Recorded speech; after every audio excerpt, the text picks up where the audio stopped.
A Christmas Carol by Charles Dickens. Preface. I have endeavored in this ghostly little book to raise the ghost of an idea which shall not put my readers out of humour with themselves, with each other, with the season, or with me. May it haunt their houses pleasantly, and no one wish to lay it. Their faithful friend and servant, Charles Dickens. December, 1843. Stave 1. Marley's Ghost. Marley was dead, to begin with. There is no doubt whatever about that. The register of his burial was signed by the clergyman, the clerk, the undertaker, and the chief mourner.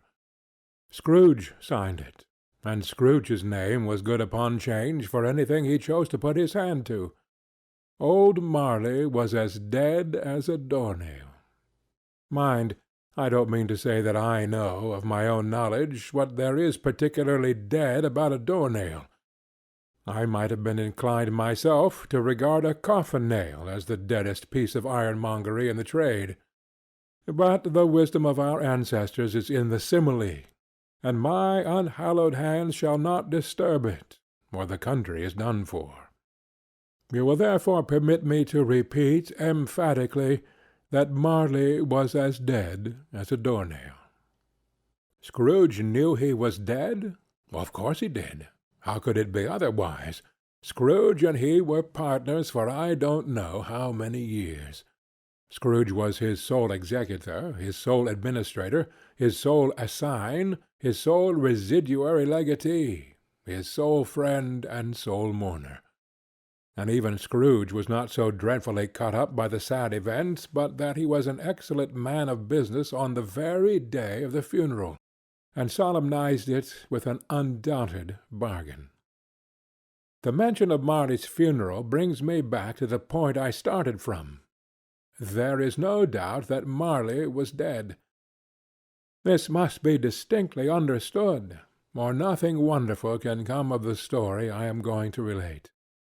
If we were not perfectly convinced that Hamlet's father died before the play began, there would be nothing more remarkable in his taking a stroll at night in an easterly wind upon his own ramparts than there would be in any other middle-aged gentleman rashly turning out after dark in a breezy spot, say St. Paul's churchyard, for instance, literally to astonish his son's weak mind. Scrooge never painted out old Marley's name. There it stood years afterwards above the warehouse door, Scrooge and Marley. The firm was known as Scrooge and Marley. Sometimes people new to the business called Scrooge Scrooge, and sometimes Marley, but he answered to both names. It was all the same to him. Oh, but he was a tight-fisted hand at the grindstone, Scrooge.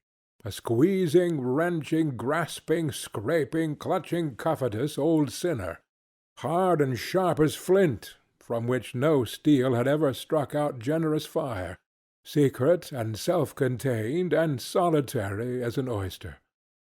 The cold within him froze his old features, nipped his pointed nose, shrivelled his cheek, stiffened his gait, made his eyes red, his thin lips blue, and spoke out shrewdly in his grating voice. A frosty rime was on his head, and on his eyebrows and his wiry chin. He carried his own low temperature always about with him. He iced his office in the dog-days, and didn't thaw it 1 degree at Christmas. External heat and cold had little influence on Scrooge. No warmth could warm, no wintry weather chill him. No wind that blew was bitterer than he, no falling snow was more intent upon its purpose, no pelting rain less open to entreaty. Foul weather didn't know where to have him. The heaviest rain and snow and hail and sleet could boast of the advantage over him in only one respect. They often came down handsomely, and Scrooge never did. Nobody ever stopped him in the street to say, with gladsome looks, "My dear Scrooge, how are you? When will you come to see me?" No beggars implored him to bestow a trifle, no children asked him what it was o'clock. No man or woman ever once in all his life inquired the way to such and such a place of Scrooge. Even the blind men's dogs appeared to know him, and when they saw him coming on, would tug their owners into doorways and up courts, and then would wag their tails as though they said, "No eye at all is better than an evil one, dark master." But what did Scrooge care? It was the very thing he liked. To edge his way along the crowded paths of life, warning all human sympathy to keep its distance, was what the knowing ones call nuts to Scrooge. Once upon a time, of all the good days in the year, on Christmas Eve, old Scrooge sat busy in his counting-house. It was cold, bleak, biting weather, foggy withal, and he could hear the people in the court outside go wheezing up and down, beating their hands upon their breasts, and stamping their feet upon the pavement stones to warm them. The city clocks had only just gone 3, but it was quite dark already. It had not been light all day, and candles were flaring in the windows of the neighboring offices like ruddy smears upon the palpable brown air. The fog came pouring in at every chink and keyhole, and was so dense without that although the court was of the narrowest, the houses opposite were mere phantoms. To see the dingy cloud come drooping down, obscuring everything, one might have thought that nature lived hard by and was brewing on a large scale. The door of Scrooge's counting-house was open, that he might keep his eye upon his clerk, who, in a dismal little cell beyond, a sort of tank, was copying letters. Scrooge had a very small fire, but the clerk's fire was so much smaller that it looked like one coal. But he couldn't replenish it, for Scrooge kept the coal-box in his own room, and so surely as the clerk came in with the shovel, the master predicted that it would be necessary for them to part. Wherefore the clerk put on his white comforter, and tried to warm himself at the candle, in which effort, not being a man of a strong imagination, he failed. "A Merry Christmas, uncle! God save you!" cried a cheerful voice. It was the voice of Scrooge's nephew, who came upon him so quickly that this was the first intimation he had of his approach. "Bah!" said Scrooge. "Humbug!" He had so heated himself with his rapid walking in the fog and frost, this nephew of Scrooge's, that he was all in a glow. His face was ruddy and handsome, his eyes sparkled, and his breath smoked again. "Christmas a humbug, uncle?" said Scrooge's nephew. "You don't mean that, I am sure." "I do," said Scrooge. "Merry Christmas! What right have you to be merry? What reason have you to be merry? You're poor enough." "Oh, come, then," returned the nephew gaily.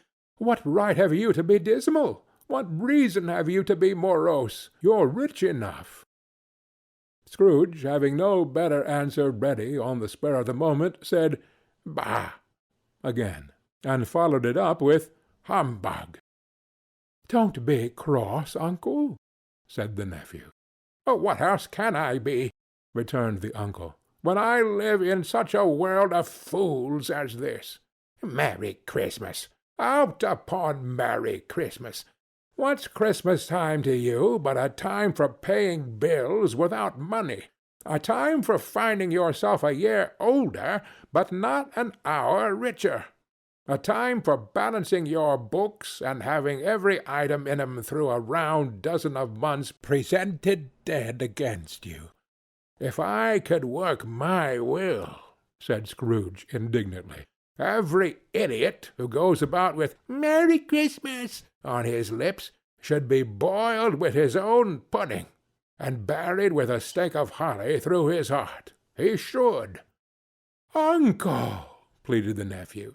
"Nephew," returned the uncle sternly, "keep Christmas in your own way, and let me keep it in mine." "Keep it?" repeated Scrooge's nephew. "But you don't keep it." "Let me leave it alone, then," said Scrooge. "Much good may it do you. Much good has it ever done you." "There are many things from which I might have derived good, by which I have not profited, I dare say," returned the nephew. "Christmas among the rest. But I am sure I have always thought of Christmas time, when it has come round, apart from the veneration due its sacred name and origin, if anything belonging to it can be apart from that, as a good time, a kind, forgiving, charitable, pleasant time, the only time I know of, in the long calendar of the year, when men and women seem by one consent to open their shut-up hearts freely, and to think of people below them as if they really were fellow-passengers to the grave, and not another race of creatures bound on other journeys. And therefore, uncle, though it has never put a scrap of gold or silver in my pocket, I believe that it has done me good, and will do me good, and I say, God bless it." The clerk in the tank involuntarily applauded. Becoming immediately sensible of the impropriety, he poked the fire, and extinguished the last frail spark forever. "Let me hear another sound from you," said Scrooge, "and you'll keep your Christmas by losing your situation. You're quite a powerful speaker, sir," he added, turning to his nephew. "I wonder you don't go into Parliament." "Don't be angry, uncle. Come, dine with us to-morrow." Scrooge said that he would see him. Yes, indeed, he did. He went the whole length of the expression, and said that he would see him in that extremity first. "But why?" cried Scrooge's nephew. "Why?" "Why did you get married?" said Scrooge. "Because I fell in love." "Because you fell in love," growled Scrooge, as if that were the only one thing in the world more ridiculous than a Merry Christmas. "Good afternoon." "Nay, uncle, but you never came to see me before that happened. Why give it as a reason for not coming now?" "Good afternoon," said Scrooge. "I want nothing from you. I ask nothing of you. Why cannot we be friends?" "Good afternoon," said Scrooge. "I am sorry, with all my heart, to find you so resolute. We have never had any quarrel to which I have been a party, but I have made the trial in homage to Christmas, and I'll keep my Christmas humour to the last. So, a Merry Christmas, uncle." "Good afternoon," said Scrooge. "And a Happy New Year." "Good afternoon," said Scrooge. His nephew left the room without an angry word notwithstanding. He stopped at the outer door to bestow the greetings of the season on the clerk, who, cold as he was warmer than Scrooge, for he returned them cordially. "Here's another fellow," muttered Scrooge, who overheard him. "My clerk with 15 shillings a week, and a wife and family, talking about a Merry Christmas. I'll retire to Bedlam." This lunatic, in letting Scrooge's nephew out, had let two other people in. They were portly gentlemen, pleasant to behold, and now stood with their hats off in Scrooge's office. They had books and papers in their hands, and bowed to him. "Scrooge and Marley's, I believe," said one of the gentlemen, referring to his list. "Have I the pleasure of addressing Mr. Scrooge or Mr. Marley?" "Mr. Marley has been dead these 7 years," Scrooge replied. "He died 7 years ago, this very night." "We have no doubt his liberality is well represented by his surviving partner," said the gentleman, presenting his credentials. It certainly was, for they had been two kindred spirits. At the ominous word liberality, Scrooge frowned, and shook his head, and handed the credentials back. "At this festive season of the year, Mr. Scrooge," said the gentleman, taking up a pen, "it is more than usually desirable that we should make some slight provision for the poor and destitute, who suffer greatly at the present time. Many thousands are in want of common necessaries. Hundreds of thousands are in want of common comforts, sir." "Are there no prisons?" asked Scrooge. "Oh, plenty of prisons," said the gentleman, laying down the pen again. "And the Union workhouses," demanded Scrooge, "are they still in operation?" "They are still," returned the gentleman. "I wish I could say they were not." "The treadmill and the poor law are in full vigor, then?" said Scrooge. "Both very busy, sir." "Ah! I was afraid, from what you said at first, that something had occurred to stop them in their useful course," said Scrooge. "I'm very glad to hear it." "Under the impression that they scarcely furnish Christian cheer of mind or body to the multitude," returned the gentleman, "a few of us are endeavoring to raise a fund to buy the poor some meat and drink, and means of warmth. We choose this time because it is a time, of all others, when want is keenly felt, and abundance rejoices. What shall we put you down for?" "Nothing," Scrooge replied. "Ah, you wish to remain anonymous?" "I wish to be left alone," said Scrooge. "Since you ask me what I wish, gentlemen, that is my answer. I don't make merry myself at Christmas, and I can't afford to make idle people merry. I help to support the establishments I have mentioned. They cost enough, and those who are badly off must go there." "Many can't go there, and many would rather die." "If they would rather die," said Scrooge, "they had better do it, and decrease the surplus population. Besides, excuse me, I don't know that." "But you might know it," observed the gentleman. "It's not my business," Scrooge returned. "It's enough for a man to understand his own business, and not to interfere with other people's. Mine occupies me constantly. Good afternoon, gentlemen." Seeing clearly that it would be useless to pursue their point, the gentleman withdrew. Scrooge resumed his labours with an improved opinion of himself, and in a more facetious temper than was usual with him. Meanwhile the fog and darkness thickened so that people ran about with flaring links, proffering their services to go before horses in carriages, and conduct them on their way. The ancient tower of a church, whose gruff old bell was always peeping slyly down at Scrooge out of a Gothic window in the wall, became invisible, and struck the hours and quarters in the clouds, with tremulous vibrations afterwards, as if its teeth were chattering in its frozen head up there. The cold became intense.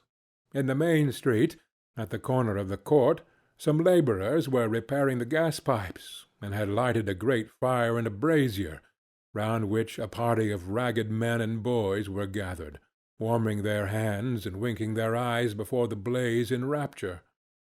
The water-plug being left in solitude, its overflowings sullenly congealed and turned to misanthropic ice.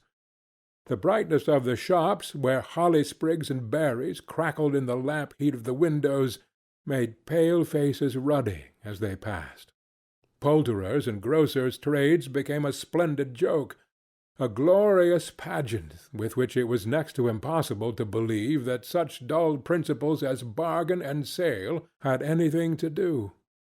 The Lord Mayor, in the stronghold of the mighty mansion-house, gave orders to his 50 cooks and butlers to keep Christmas as a Lord Mayor's household should, and even the little tailor, whom he had fined 5 shillings on the previous Monday for being drunk and bloodthirsty in the streets, stirred up tomorrow's pudding in his garret, while his lean wife and the baby sallied out to buy the beef.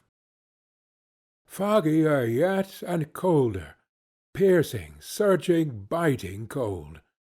If the good St. Dunstan had but nipped the evil spirit's nose with a touch of such weather as that, instead of using his familiar weapons, then indeed he would have roared to lusty purpose. The owner of one scant young nose, gnawed and mumbled by the hungry cold as bones are gnawed by dogs, stooped down at Scrooge's keyhole to regale him with a Christmas carol. But at the first sound of "God bless you, merry gentlemen, may nothing you dismay," Scrooge seized the ruler with such energy of action that the singer fled in terror, leaving the keyhole to the fog, an even more congenial frost. At length the hour of shutting up the counting-house arrived. With an ill will Scrooge dismounted from his stool, and tacitly admitted the fact to the expectant clerk in the tank, who instantly snuffed his candle out and put on his hat. "You'll want all day to-morrow, I suppose?" said Scrooge. "If quite convenient, sir." "It's not convenient," said Scrooge, "and it's not fair. If I was to stop 1/2-crown for it, you'd think yourself ill-used, I'll be bound." The clerk smiled faintly. "And yet," said Scrooge, "you don't think me ill-used when I pay a day's wages for no work." The clerk observed that it was only once a year. "A poor excuse for picking a man's pocket every 25th of December," said Scrooge, buttoning his great-coat to the chin. "But I suppose you must have the whole day. Be here all the earlier next morning." The clerk promised that he would, and Scrooge walked out with a growl. The office was closed in a twinkling, and the clerk, with the long ends of his white comforter dangling below his waist, for he boasted no greatcoat, went down a slide-on Cornhill at the end of a lane of boys 20 times, in honor of its being Christmas Eve, and then ran home to Camden Town as hard as he could pelt, to play at blindman's buff. Scrooge took his melancholy dinner in his usual melancholy tavern, and having read all the newspapers, and beguiled the rest of the evening with his banker's book, went home to bed. He lived in chambers which had once belonged to his deceased partner.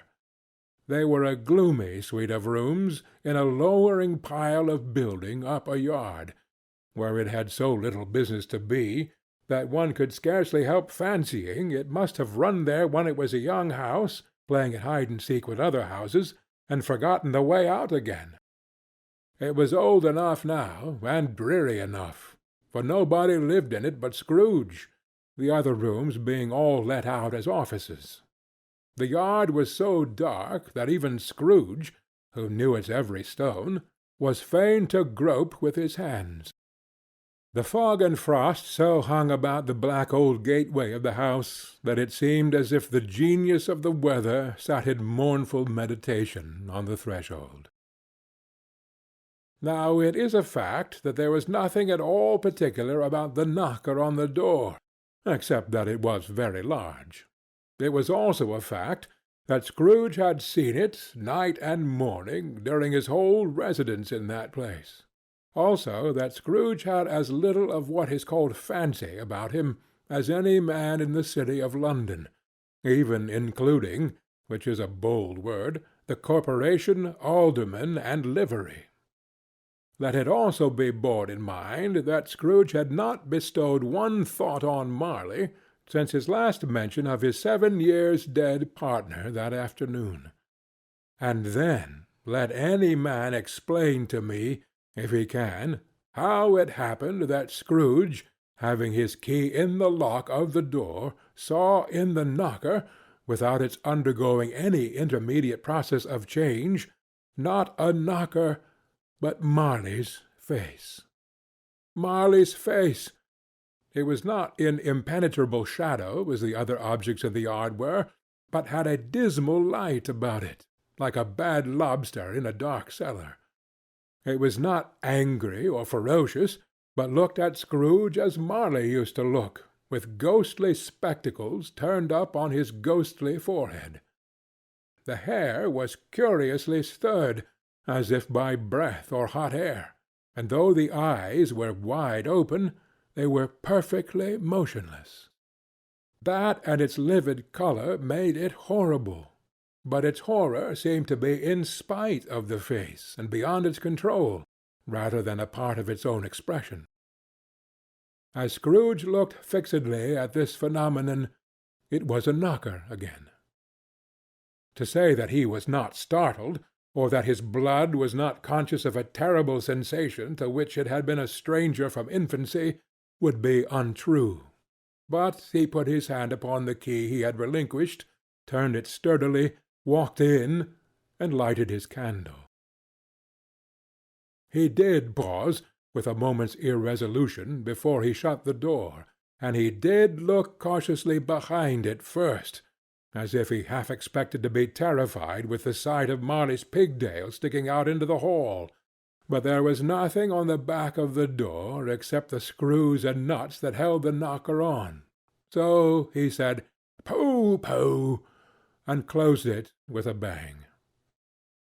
The sound resounded through the house like thunder. Every room above, and every cask in the wine merchant's cellars below, appeared to have a separate peal of echoes of its own. Scrooge was not a man to be frightened by echoes. He fastened the door and walked across the hall and up the stairs, slowly too, trimming his candle as he went. You may talk vaguely about driving a coach and six up a good old flight of stairs, or through a bad young Act of Parliament, but I mean to say you might have got a hearse up that staircase, and taken it broadwise, with a splinter bar towards the wall and the door towards the balustrades, and done it easy. There was plenty of width for that, and room to spare, which is perhaps the reason why Scrooge thought he saw a locomotive hearse going on before him in the gloom. Half a dozen gas lamps out of the street wouldn't have lighted the entry too well, so you may suppose that it was pretty dark with Scrooge's dip. Up Scrooge went, not caring a button for that. Darkness is cheap, and Scrooge liked it. But before he shut his heavy door, he walked through his rooms to see that all was right. He had just enough recollection of the face to desire to do that. Sitting-room, bedroom, lumber-room, all as they should be. Nobody under the table, nobody under the sofa, a small fire in the grate, spoon and basin ready, and the little saucepan of gruel (Scrooge had a coal in his head) upon the hob. Nobody under the bed, nobody in the closet, nobody in his dressing-gown, which was hanging up in a suspicious attitude against the wall. Lumber-room as usual. Old fire-guard, old shoes, 2 fish-baskets, washing-stand on 3 legs, and a poker. Quite satisfied, he closed his door, and locked himself in, double-locked himself in, which was not his custom. Thus secured against surprise, he took off his cravat, put on his dressing-gown and slippers and his nightcap, and sat down before the fire to take his gruel. It was a very low fire indeed, nothing on such a bitter night. He was obliged to sit close to it and brood over it before he could extract the least sensation of warmth from such a handful of fuel. The fireplace was an old one, built by some Dutch merchant long ago, and paved all round with quaint Dutch tiles, designed to illustrate the Scriptures. There were Cains and Abels, Pharaoh's daughters, queens of Sheba, angelic messengers descending through the air on clouds like feather-beds, Abrahams, Belshazzars, apostles pulling off to sea in butter-boats, hundreds of figures to attract his thoughts. And yet that face of Marley, 7 years dead, came like the ancient prophet's rod and swallowed up the whole. If each smooth tile had been a blank at first, with power to shape some picture on its surface from the disjointed fragments of his thoughts, there would have been a copy of old Marley's head on every one.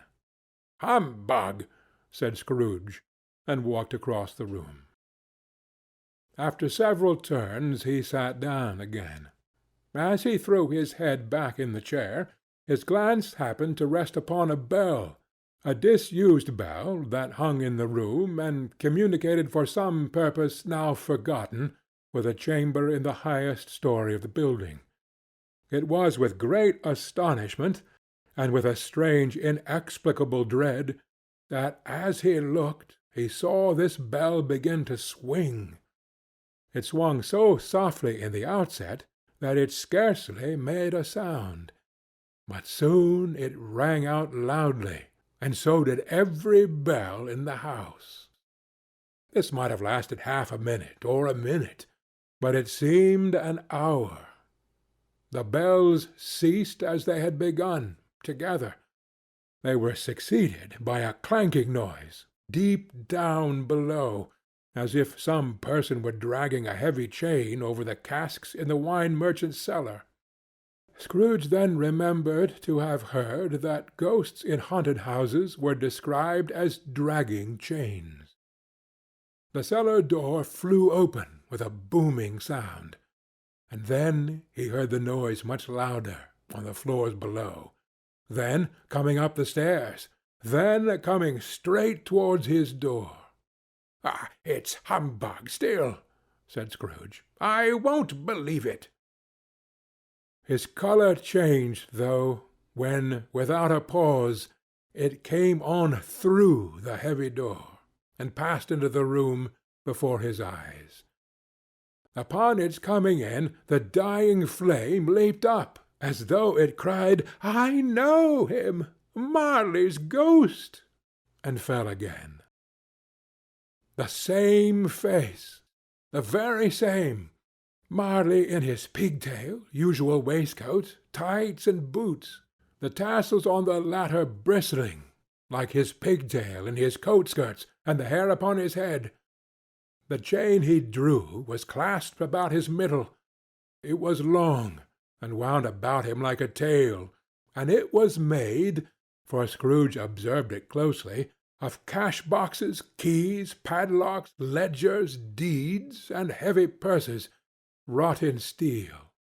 His body was transparent, so that Scrooge, observing him, and looking through his waistcoat, could see the 2 buttons on his coat behind. Scrooge had often heard it said that Marley had no bowels, but he had never believed it until now. Nor did he believe it even now, though he looked the phantom through and through, and saw it standing before him, though he felt the chilling influence of its death-cold eyes, and marked the very texture of the folded kerchief bound about its head and chin, which wrapper he had not observed before, he was still incredulous, and fought against his senses. "How now?" said Scrooge, caustic and cold as ever. "What do you want with me?" "Much." Marley's voice, no doubt about it. "Who are you?" "Ask me who I was." "Who were you, then?" said Scrooge, raising his voice. "You're particular for a shade." He was going to say "to a shade," but substituted this as more appropriate. "In life I was your partner, Jacob Marley." Can you sit down?" asked Scrooge, looking doubtfully at him. "I can." "Do it, then." Scrooge asked the question because he didn't know whether a ghost so transparent might find himself in a condition to take a chair, and felt that in the event of its being impossible, it might involve the necessity of an embarrassing explanation. But the ghost sat down on the opposite side of the fireplace, as if he were quite used to it. "You don't believe in me," observed the ghost. "I don't," said Scrooge. "What evidence would you have of my reality beyond that of your senses?" "I don't know," said Scrooge. "Why do you doubt your senses?" "Because," said Scrooge, "a little thing affects them. A slight disorder of the stomach makes them cheats. You may be an undigested bit of beef, a blot of mustard, a crumb of cheese, a fragment of an underdone potato. There's more of gravy than of grave about you, whatever you are." Scrooge was not much in the habit of cracking jokes, nor did he feel in his heart by any means waggish then. The truth is that he tried to be smart, as a means of distracting his own attention and keeping down his terror, for the spectre's voice disturbed the very marrow in his bones. To sit staring at those fixed glazed eyes in silence for a moment would play, Scrooge felt, the very deuce with him. There was something very awful, too, in the spectre's being provided with an infernal atmosphere of its own. Scrooge could not feel it himself, but this was clearly the case, for though the ghost sat perfectly motionless, its hair and skirts and tassels were still agitated, as by the hot vapour from an oven. "You see this toothpick?" said Scrooge, returning quickly to the charge for the reason just assigned, and wishing, though it were only for a second, to divert the vision's stony gaze from himself. "I do," replied the ghost. "You are not looking at it," said Scrooge. "But I see it," said the ghost, "notwithstanding." "Well," returned Scrooge, "I have but to swallow this, and be for the rest of my days persecuted by a legion of goblins, all of my own creation. Humbug, I tell you, humbug!"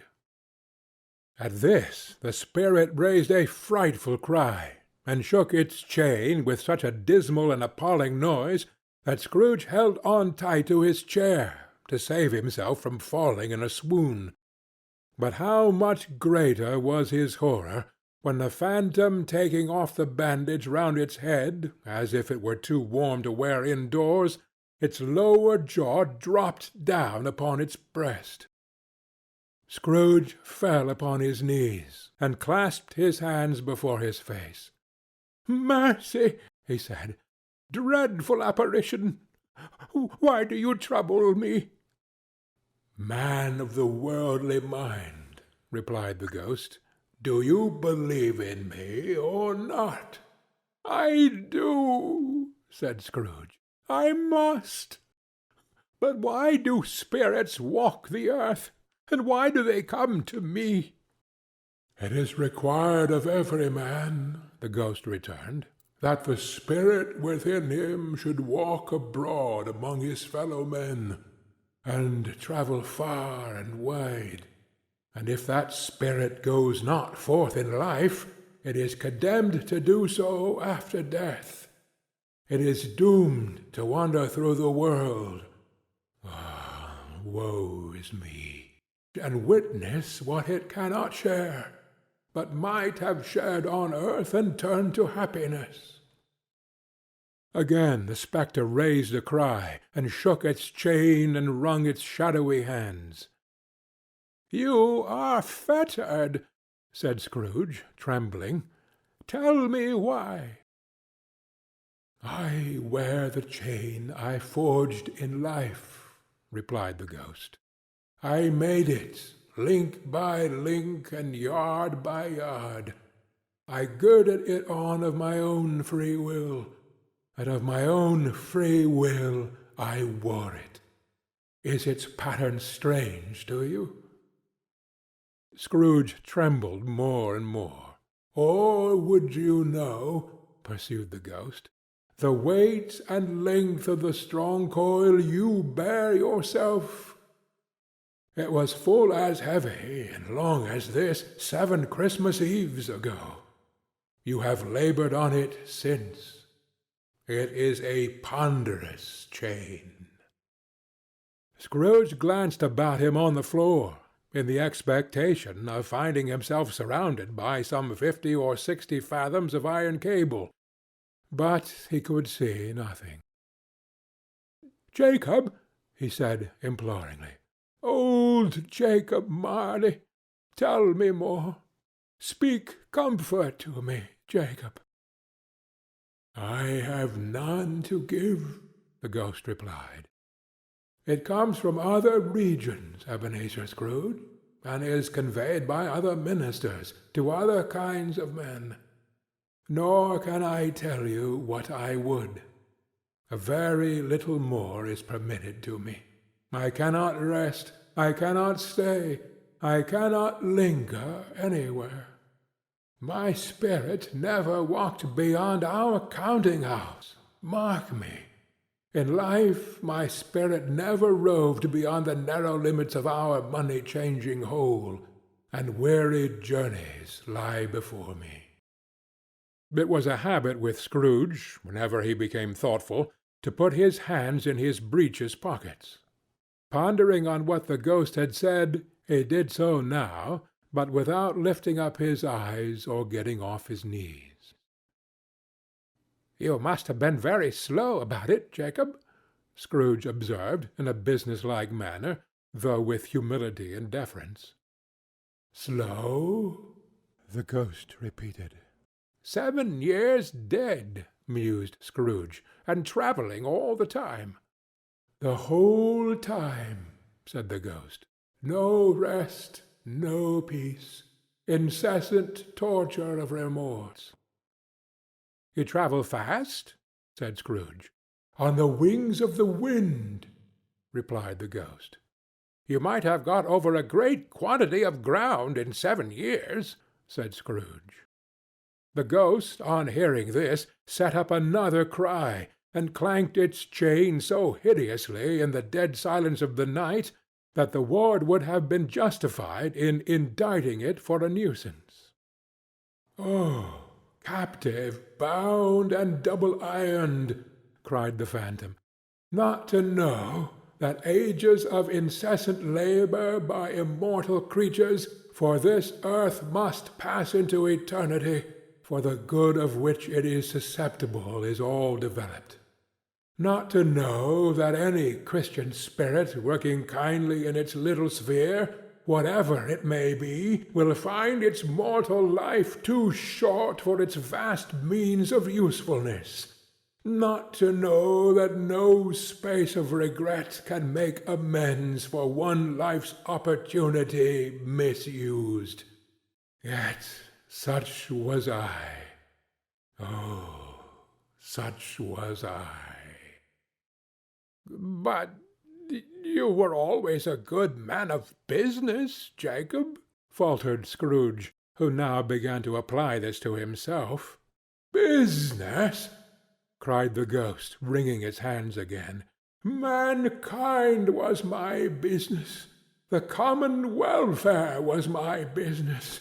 Charity, mercy, forbearance, and benevolence were all my business. The dealings of my trade were but a drop of water in the comprehensive ocean of my business."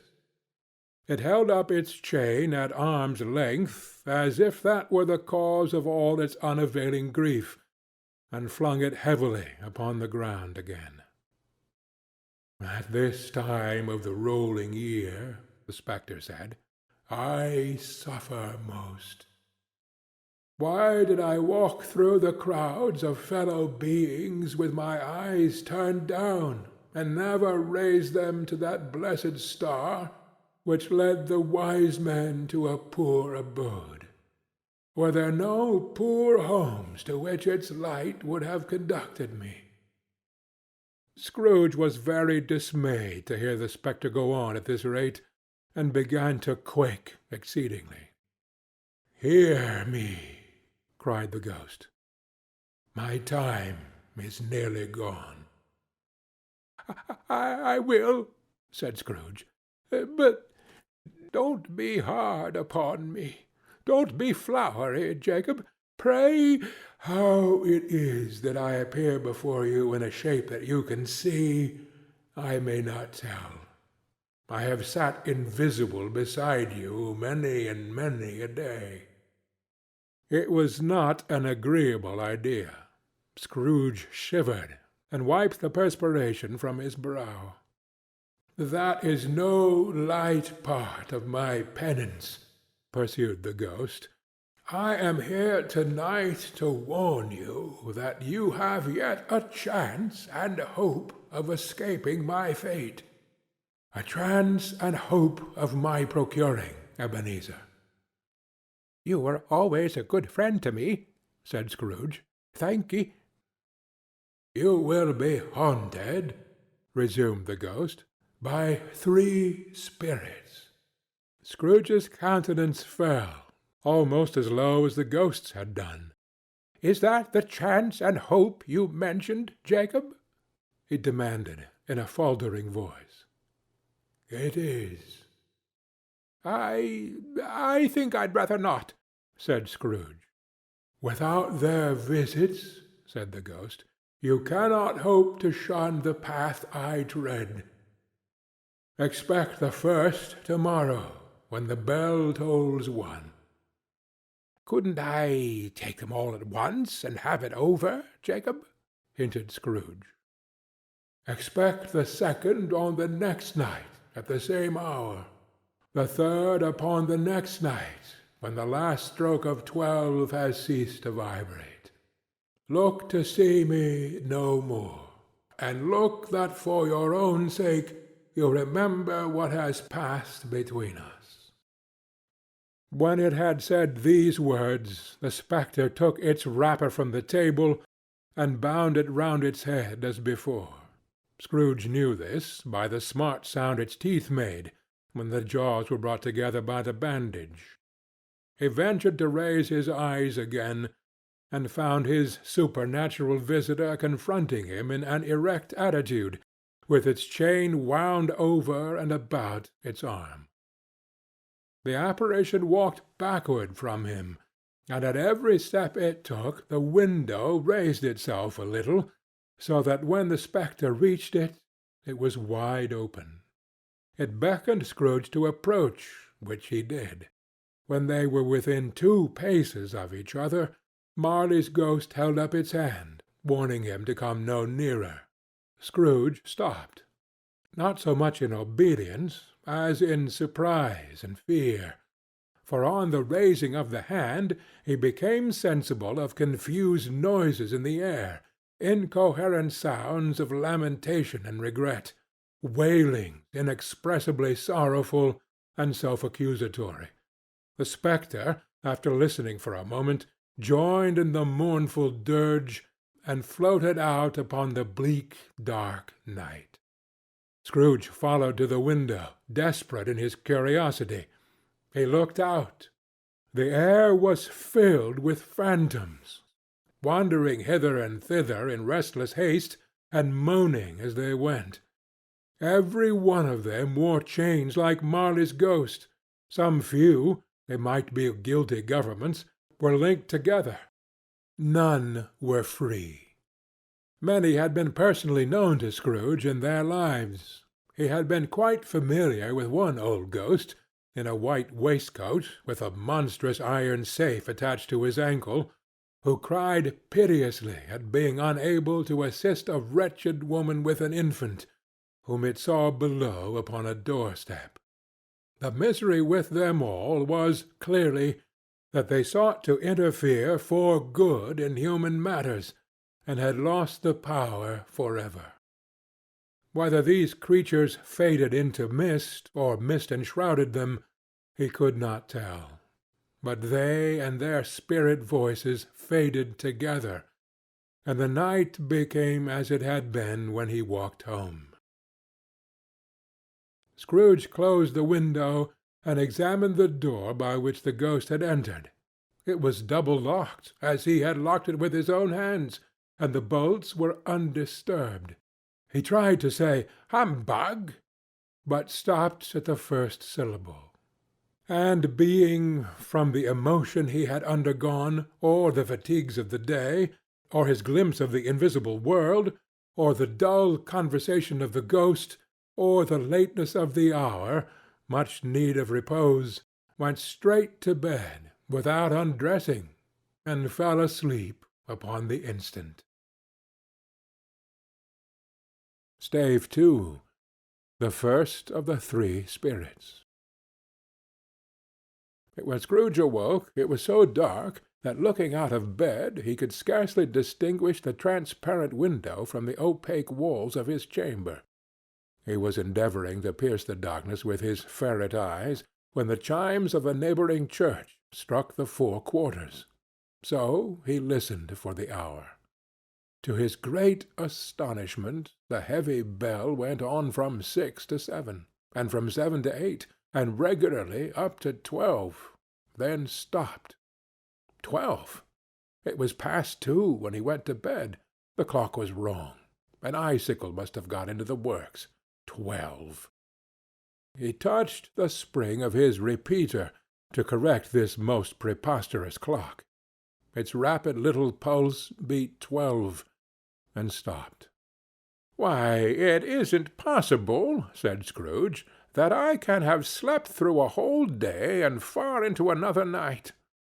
It isn't possible that anything has happened to the sun, and this is 12 at noon."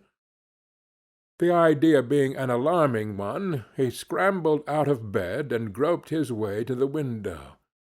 He was obliged to rub the frost off with the sleeve of his dressing-gown before he could see anything, and could see very little then.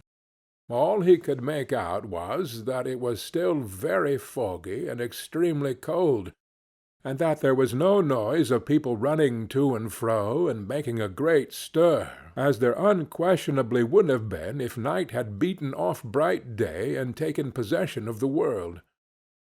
This was a great relief, because 3 days after sight of the first of exchange paid to Mr. Ebenezer Scrooge or his order, and so forth, would have become a mere United States security if there were no days to count by. Scrooge went to bed again and thought, and thought, and thought it over and over and over, and could make nothing of it. The more he thought, the more perplexed he was, and the more he endeavoured not to think, the more he thought. Marley's ghost bothered him exceedingly. Every time he resolved within himself, after mature inquiry, that it was all a dream, his mind flew back again, like a strong string released, to its first position, and presented the same problem to be worked all through. Was it a dream or not?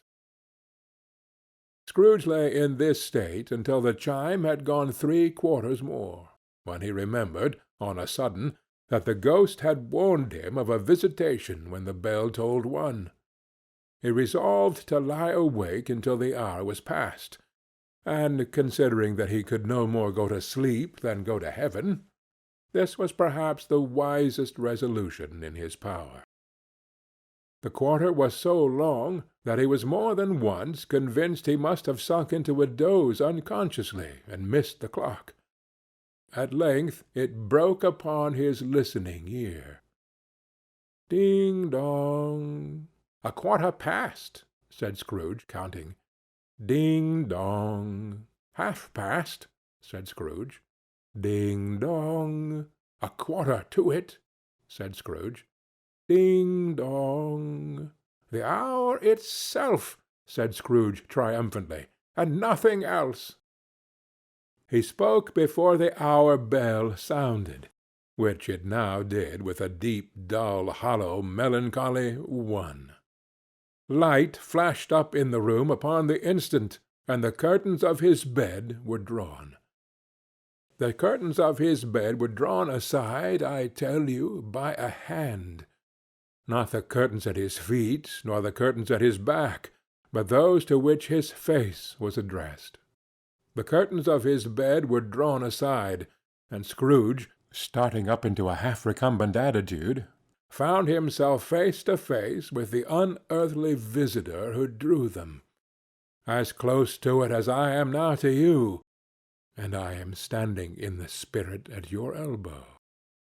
It was a strange figure, like a child, yet not so like a child as like an old man viewed through some supernatural medium which gave him the appearance of having receded from the view, and being diminished to a child's proportions. Its hair, which hung about its neck and down its back, was white as if with age, and yet the face had not a wrinkle in it, and the tenderest bloom was on the skin. The arms were very long and muscular, the hands the same, as if its hold were of uncommon strength. Its legs and feet, most delicately formed, were, like those upper members, bare. It wore a tunic of the purest white, and round its waist was bound a lustrous belt, the sheen of which was beautiful. It held a branch of fresh green holly in its hand, and in singular contradiction of that wintry emblem, had its dress trimmed with summer flowers. But the strangest thing about it was, that from the crown of its head there sprang a bright, clear jet of light, by which all this was visible, and which was doubtless the occasion of its using, in its duller moments, a great extinguisher for a cap, which it now held under its arm.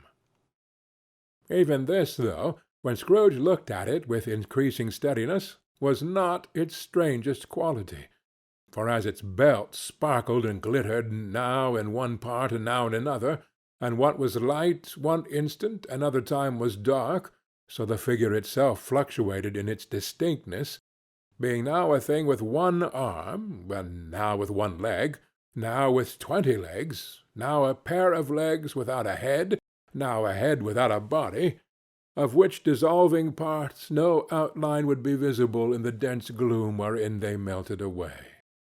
And in the very wonder of this, it would be itself again, distinct and clear as ever. "Are you the spirit, sir, whose coming was foretold to me?" asked Scrooge. "I am." The voice was soft and gentle, singularly low, as if instead of being so close beside him, it were at a distance.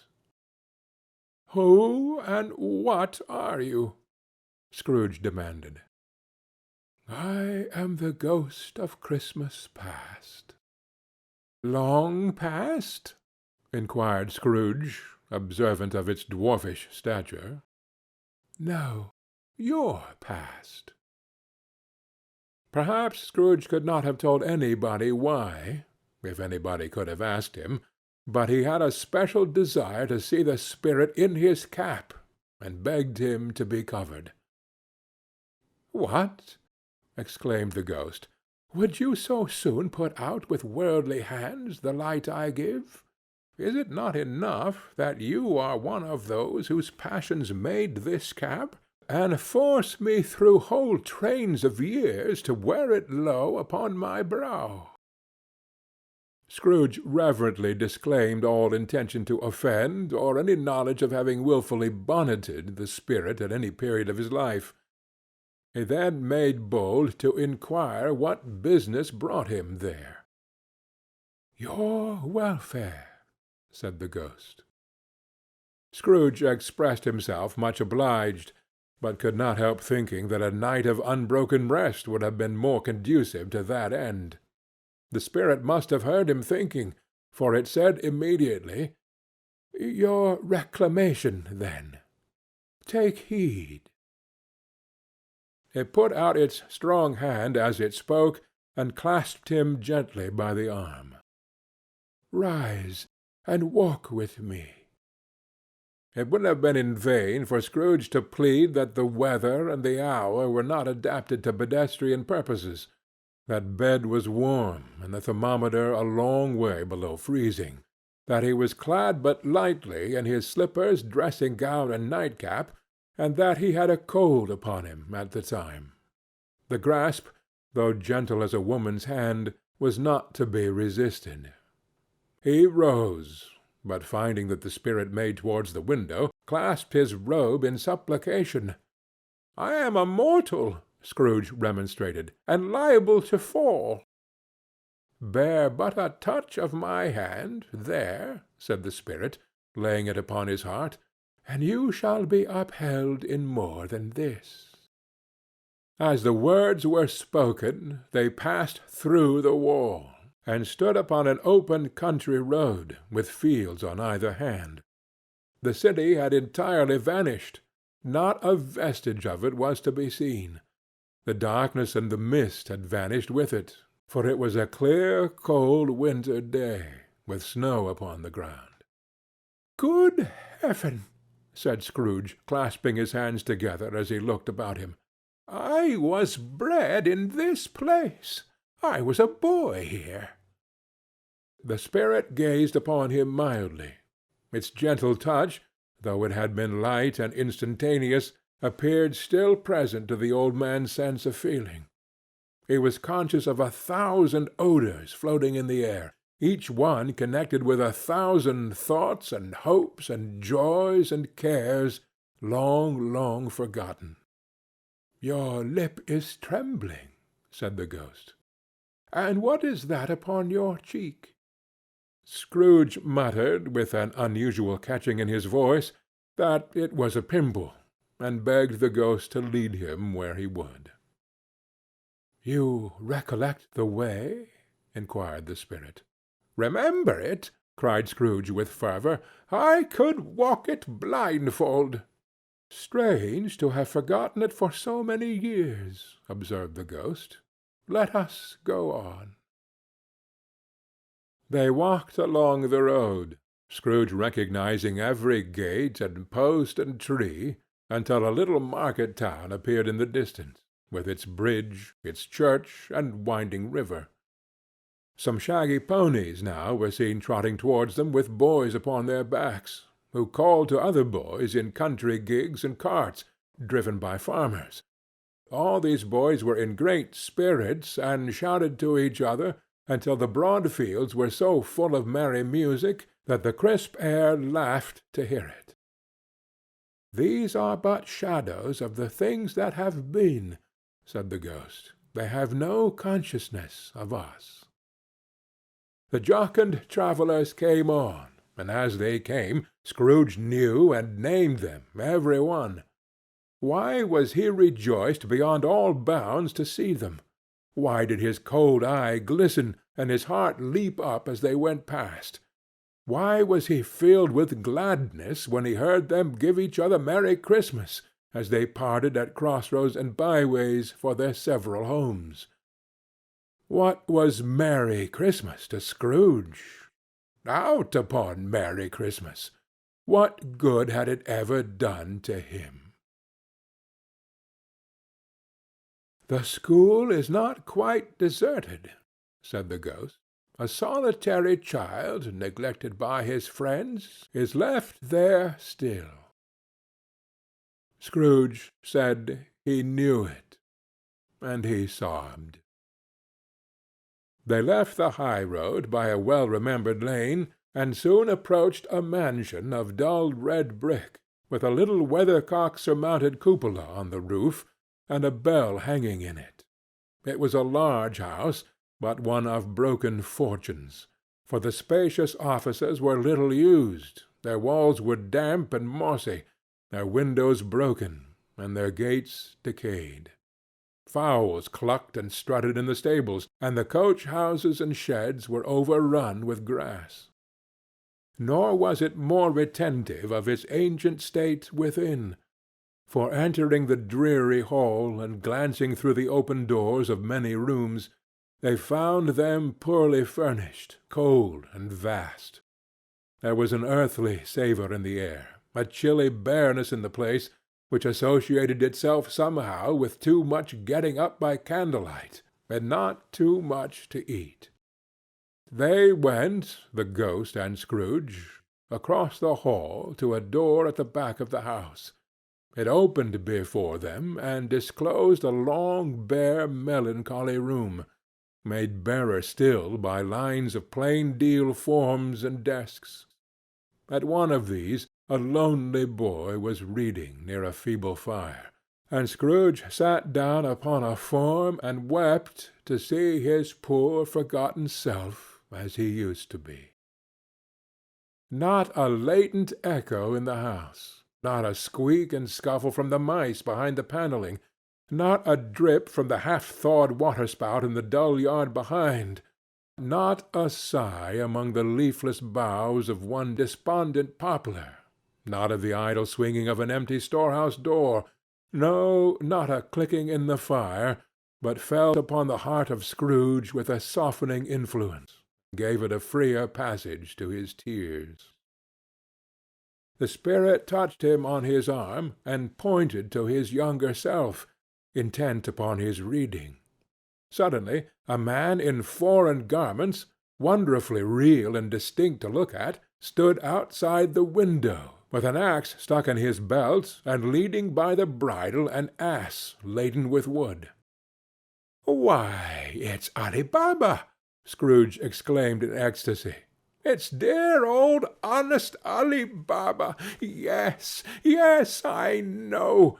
Oh, one Christmas time, when yonder solitary child was left here all alone, he did come for the first time, just like that poor boy. And Valentine," said Scrooge, "and his wild brother Orson, there they go, and what's his name? Who was put down in his drawers asleep at the gate of Damascus. Don't you see him? And the Sultan's groom turned upside down by the genie. Oh, there he is upon his head. Serve him right. I'm glad of it. What business had he to be married to the princess?" To hear Scrooge expending all the earnestness of his nature on such objects, in a most extraordinary voice between laughing and crying, and to see his heightened and excited face, would have been a surprise to his business friends in the city, indeed. "Oh, there's the parrot!" cried Scrooge. "Green body and yellow tail, with a thing like a lettuce growing out of the top of his head. Oh, there he is. Poor Robin Crusoe, he called him, when he came home again after sailing round the island. Poor Robin Crusoe! Where have you been, Robin Crusoe?" The man thought he was dreaming, but he wasn't. It was the parrot, you know. Oh, there goes Friday, running for his life to the little creek. Hallo! Hoop! Hallo! Then, with a rapidity of transition very foreign to his usual character, he said, in pity for his former self, "Poor boy!" and cried again. "I wish," Scrooge muttered, putting his hand in his pocket and looking about him after drying his eyes with his cuff. "But it's too late now." "What is the matter?" asked the spirit. "Nothing," said Scrooge. "Nothing. There was a boy singing a Christmas carol at my door last night. I should like to have given him something. That's all." The ghost smiled thoughtfully, and waved his hand, saying it as he did so, "Let us see another Christmas." Scrooge's former self grew larger at the words, and the room became a little darker and more dirty. The panels shrunk, the windows cracked, fragments of plaster fell out of the ceiling, and the naked laths were shown instead. But how all this was brought about, Scrooge knew no more than you do. He only knew that it was quite correct, that everything had happened so, that there he was, alone again, when all the other boys had gone home for the jolly holidays. He was not reading now, but walking up and down despairingly. Scrooge looked at the ghost, and with a mournful shaking of his head, glanced anxiously towards the door. It opened, and a little girl, much younger than the boy, came darting in and putting her arms about his neck, and, often kissing him, addressed him as her "Dear, dear brother." "I have come to bring you home, dear brother," said the child, clapping her tiny hands and bending down to laugh. "To bring you home, home, home." "Home, little Fan?" returned the boy. "Yes," said the child, brimful of glee. "Home for good and all, home for ever and ever. Father is so much kinder than he used to be that home's like heaven. He spoke so gently to me one dear night when I was going to bed that I was not afraid to ask him once more if you might come home. And he said, 'Yes, you should,' and sent me in a coach to bring you. And you're to be a man," said the child, opening her eyes, "and are never to come back here. But first we're to be together all the Christmas long, and have the merriest time in all the world." "You're quite a woman, little Fan," exclaimed the boy. She clapped her hands, and laughed, and tried to touch his head, but being too little, laughed again, and stood on tiptoe to embrace him. Then she began to drag him, in her childish eagerness, towards the door, and he, nothing loth to go, accompanied her. A terrible voice in the hall cried, "Bring down Master Scrooge's box. There!" And in the hall appeared the schoolmaster himself, who glared on Master Scrooge with a ferocious condescension, and threw him into a dreadful state of mind by shaking hands with him. He then conveyed him and his sister into the veriest old well of a shivering best parlour that ever was seen, where the maps upon the wall, and the celestial and terrestrial globes in the windows, were waxy with cold. Here he produced a decanter of curiously light wine, and a block of curiously heavy cake, and administered instalments of these dainties to the young people, at the same time sending out a meagre servant to offer a glass of something to the postboy, who answered that he thanked the gentleman, but if it was the same tap as he had tasted before, he would rather not. Master Scrooge's trunk being by this time tied on to the top of the chaise, the children bade the schoolmaster good-bye right willingly, and getting into it, drove gaily down the garden sweep, the quick wheels dashing the hoar-frost and snow from off the dark leaves of the evergreens like spray. "Always a delicate creature, whom a breath might have withered," said the ghost, "but she had a large heart." "So she had," cried Scrooge. "You're right. I will not gainsay it, Spirit. God forbid." "She died a woman," said the ghost, "and had, as I think, children." "One child," Scrooge returned. "True," said the ghost. "Your nephew." Scrooge seemed uneasy in his mind, and answered briefly, "Yes."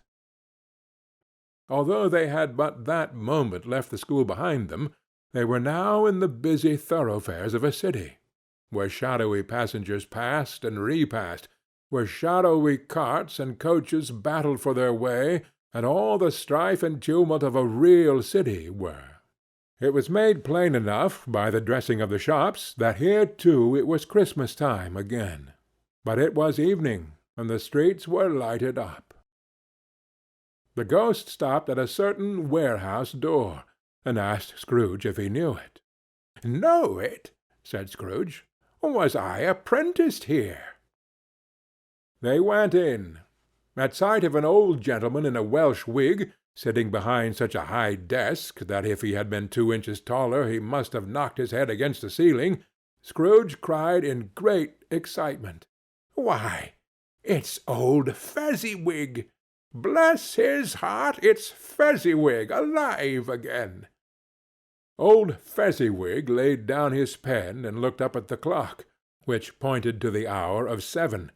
He rubbed his hands, adjusted his capacious waistcoat, laughed all over himself from his shoes to his organ of benevolence, and called out in a comfortable, oily, rich, fat, jovial voice, "Yo there, Ebenezer! Dick!" Scrooge's former self, now grown a young man, came briskly in, accompanied by his fellow-prentice. "Dick Wilkins, to be sure," said Scrooge to the ghost. Bless me, yes, there he is. He was very much attached to me, was Dick. Poor Dick! Dear, dear!" "Yo-ho, my boys!" said Fezziwig. "No more work to-night. Christmas Eve, Dick. Christmas, Ebenezer. Let's have the shutters up," cried old Fezziwig, with a sharp clap of his hands, "before a man can say Jack Robinson." You wouldn't believe how these two fellows went at it. They charged into the street with the shutters. 1, 2, 3, had 'em up in their places. 4, 5, 6, barred 'em and pinned 'em. 7, 8, 9, and came back before you could have got to 12, panting like racehorses. "Hi-le-ho!" cried old Fezziwig, skipping down from the high desk with wonderful agility. "Clear away, my lads, and let's have a lots of room here. Hi-le-ho, Dick! Cheer up, Ebenezer!" Clear away! There was nothing they wouldn't have cleared away, or couldn't have cleared away, with old Fezziwig looking on. It was done in a minute. Every movable was packed off, as if it were dismissed from public life for evermore. The floor was swept and watered, the lamps were trimmed, fuel was heaped upon the fire, and the warehouse was as snug and warm and dry and bright a ball-room as you would desire to see upon a winter's night. In came a fiddler with a music-book, and went up to the lofty desk, and made an orchestra of it, and tuned like 50 stomach-aches. In came Mrs. Fezziwig, one vast substantial smile. In came the 3 Miss Fezziwigs, beaming and lovable. In came the 6 young followers whose hearts they broke. In came all the young men and women employed in the business. In came the housemaid, with her cousin the baker. In came the cook, with her brother's particular friend the milkman. In came the boy from over the way, who was suspected of not having board enough from his master, trying to hide himself behind the girl from the next door but one, who was proved to have had her ears pulled by her mistress. In they all came, one after another, some shyly, some boldly, some gracefully, some awkwardly, some pushing, some pulling. In they all came, anyhow and everyhow.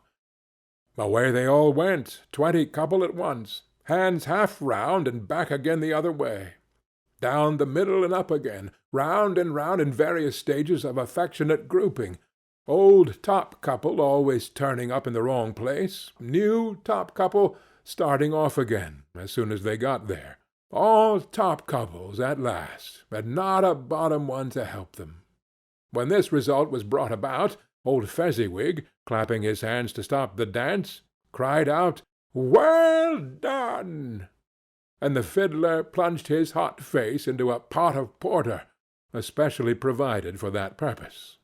But scorning rest, upon his reappearance he instantly began again, though there were no dancers yet, as if the other fiddler had been carried home, exhausted, on a shutter, and he were a brand-new man resolved to beat him out of sight or perish.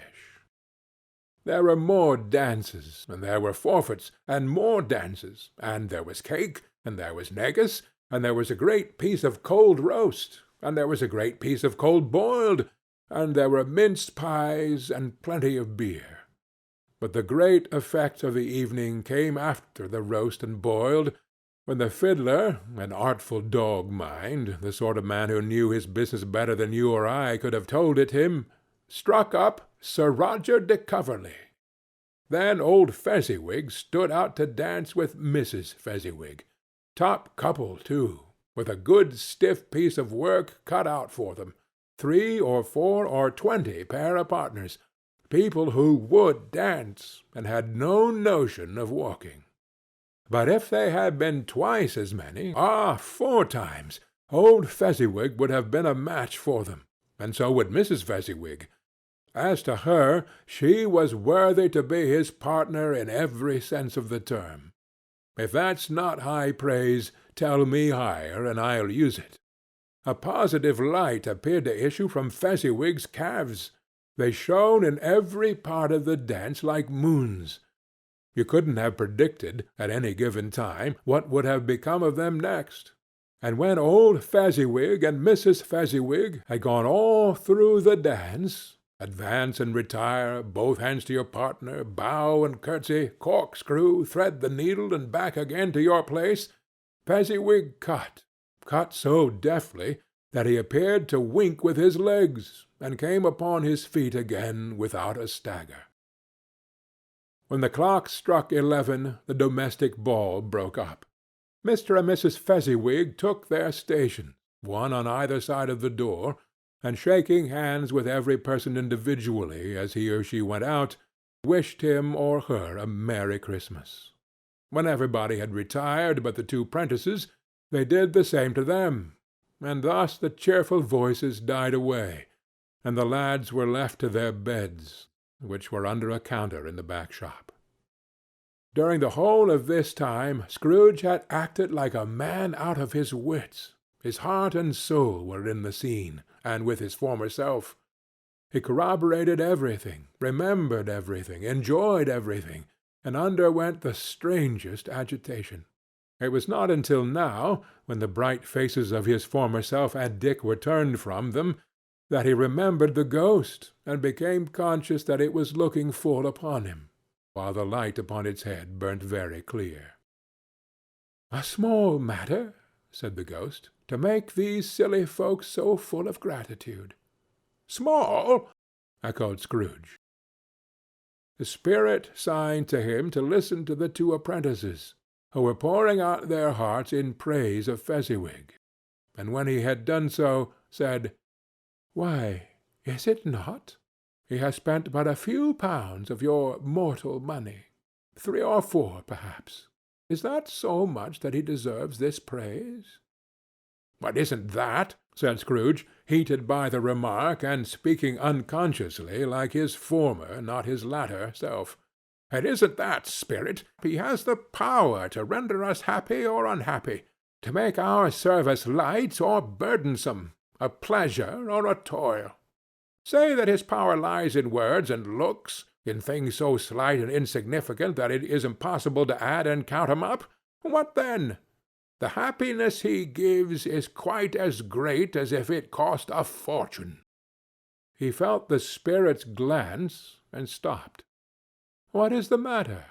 asked the ghost. "Nothing particular," said Scrooge. "Something, I think," the ghost insisted. "No," said Scrooge. "No, I should like to be able to say a word or two to my clerk just now. That's all." His former self turned down the lamps as he gave utterance to the wish, and Scrooge and the ghost again stood side by side in the open air. "My time grows short," observed the spirit. "Quick!" This was not addressed to Scrooge, or to any one he could see, but it produced an immediate effect. For again Scrooge saw himself. He was older now, a man in the prime of life. His face had not the harsh and rigid lines of later years, but it had begun to wear the signs of care and avarice. There was an eager, greedy, restless motion in the eye, which showed the passion that had taken root, and where the shadow of the growing tree would fall. He was not alone, but sat by the side of a fair young girl in a mourning dress, in whose eyes there were tears, which sparkled in the light that shone out of the ghost of Christmas past. "It matters little," she said softly. "To you, very little. Another idol has displaced me, and if it can cheer and comfort you in time to come, as I would have tried to do, I have no just cause to grieve." "What idol has displaced you?" he rejoined. "A golden one." "This is the even-handed dealing of the world," he said. "There is nothing on which it is so hard as poverty, and there is nothing it professes to condemn with such severity as the pursuit of wealth." "You fear the world too much," she answered gently. All your other hopes have merged into the hope of being beyond the chance of its sordid reproach. I have seen your nobler aspirations fall off, one by one, until the master passion, gain, engrosses you. Have I not? What then? He retorted. Even if I have grown so much wiser, what then? I am not changed towards you. She shook her head. Am I? Our contract is an old one. It was made when we were both poor and content to be so, until, in good season, we could improve our worldly fortune by our patient industry. You are changed. When it was made, you were another man. I was a boy, he said impatiently. Your own feeling tells you that you were not what you are, she returned. I am. That which promised happiness when we were one in heart is fraught with misery now that we are two. How often and how keenly I have thought of this, I will not say. It is enough that I have thought of it, and can release you. Have I ever sought release? In words? No, never. Or in what, then? In a changed nature, in an altered spirit, in another atmosphere of life, another hope as its great end, in everything that made my love of any worth or value in your sight. If this had never been between us, said the girl, looking mildly, but with steadiness upon him, tell me, would you seek me out and try to win me now? Ah, no. He seemed to yield to the justice of this supposition, in spite of himself. But he said, with a struggle, You think not. I would gladly think otherwise, if I could, she answered. Heaven knows, when I have learned a truth like this, I know how strong and irresistible it must be. But if you were free today, tomorrow, yesterday, can even I believe that you would choose a dowerless girl, you who, in your very confidence with her, weighing everything by gain, or choosing her, if for a moment you were false enough to your own guiding principle to do so, do I not know that your repentance and regret would surely follow? I do. And I release you, with a full heart, for the love of him you once were. He was about to speak, but with her head turned from him, she resumed. You may, the memory of what is past half makes me hope you will, have pain in this. A very, very brief time, and you will dismiss the recollection of it gladly as an unprofitable dream from which it happened well that you awoke. May you be happy in the life you have chosen. She left him, and they parted. Spirit, said Scrooge, show me no more. Conduct me home. Why do you delight to torture me? One shadow more, exclaimed the ghost. No more, cried Scrooge. No more. I don't wish to see it. Show me no more. But the relentless ghost pinioned him in both his arms and forced him to observe what happened next. They were in another scene and place, a room, not very large or handsome, but full of comfort. Near to the winter fire sat a beautiful young girl, so like that last that Scrooge believed it was the same, until he saw her, now a comely matron, sitting opposite her daughter. The noise in this room was perfectly tumultuous, for there were more children there than Scrooge in his agitative state of mind could count, and unlike the celebrated herd in the poem, there were not 40 children conducting themselves like one, but every child was conducting itself like 40. The consequences were uproarious beyond belief, but no one seemed to care. On the contrary, the mother and daughter laughed heartily, and enjoyed it very much, and the latter, soon beginning to mingle in the sports, got pillaged by the young brigands most ruthlessly. What would I not have given to be one of them?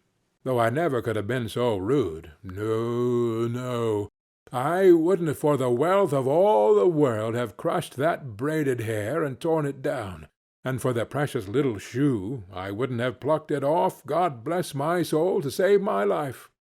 As to measuring her waist in sport, as they did, bold young brood, I couldn't have done it.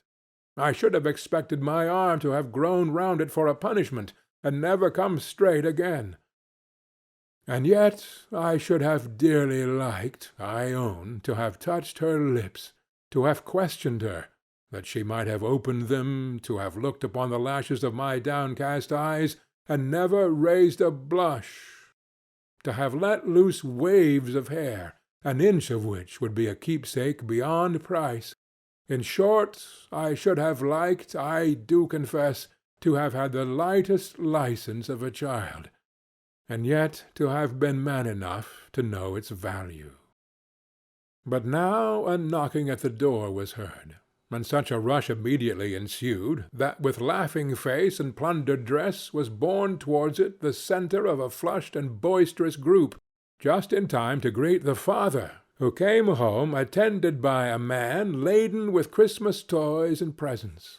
Then the shouting and the struggling, and the onslaught that was made on the defenceless porter, the scaling him with chairs for ladders to dive into his pockets, despoil him of brown paper parcels, hold on tight by his cravat, hug him round his neck, pommel his back, and kick his legs in irrepressible affection.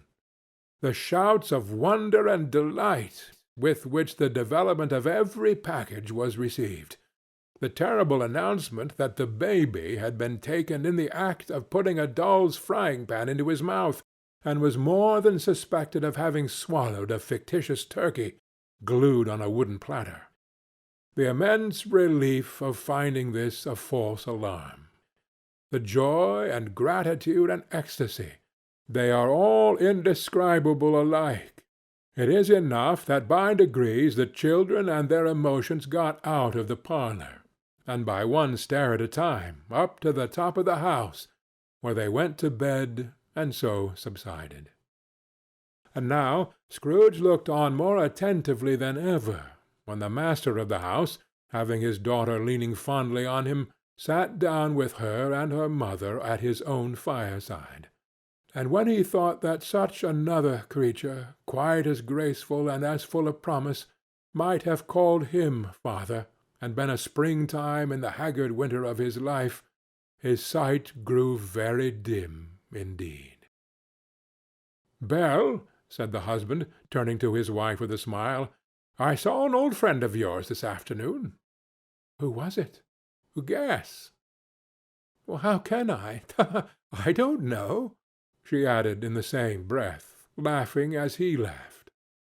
"Mr. Scrooge." "Mr. Scrooge it was. I passed his office window, and as it was not shut up, and he had a candle inside, I could scarcely help seeing him. His partner lies upon the point of death, I hear, and there he sat alone, quite alone in the world, I do believe." "Spirit," said Scrooge in a broken voice, "remove me from this place." "I told you these were shadows of the things that have been," said the ghost. "That they are what they are, do not blame me." "Remove me!" Scrooge exclaimed. "I cannot bear it." He turned upon the ghost, and seeing that it looked upon him with a face in which in some strange way there were fragments of all the faces it had shown him, wrestled with it. "Leave me! Take me back! Haunt me no longer!" In the struggle, if that can be called a struggle, in which the ghost, with no visible resistance on its own part, was undisturbed by any effort of its adversary, Scrooge observed that its light was burning high and bright, and dimly connecting that with its influence over him, he seized the extinguisher cap, and by a sudden action pressed it down upon its head. The spirit dropped beneath it, so that the extinguisher covered its whole form, but though Scrooge pressed it down with all his force, he could not hide the light, which streamed from under it in an unbroken flood upon the ground. He was conscious of being exhausted and overcome by an irresistible drowsiness, and further, of being in his own bedroom. He gave the cap a parting squeeze, in which his hand relaxed, and had barely time to reel to bed before he sank into a heavy sleep. Stave 3. The second of the three spirits. Awakening in the middle of a prodigiously tough snore, and sitting up in bed to get his thoughts together, Scrooge had no occasion to be told that the bell was again upon the stroke of 1. He felt that he was restored to consciousness in the right nick of time for the especial purpose of holding a conference with the second messenger dispatched to him through Jacob Marley's intervention.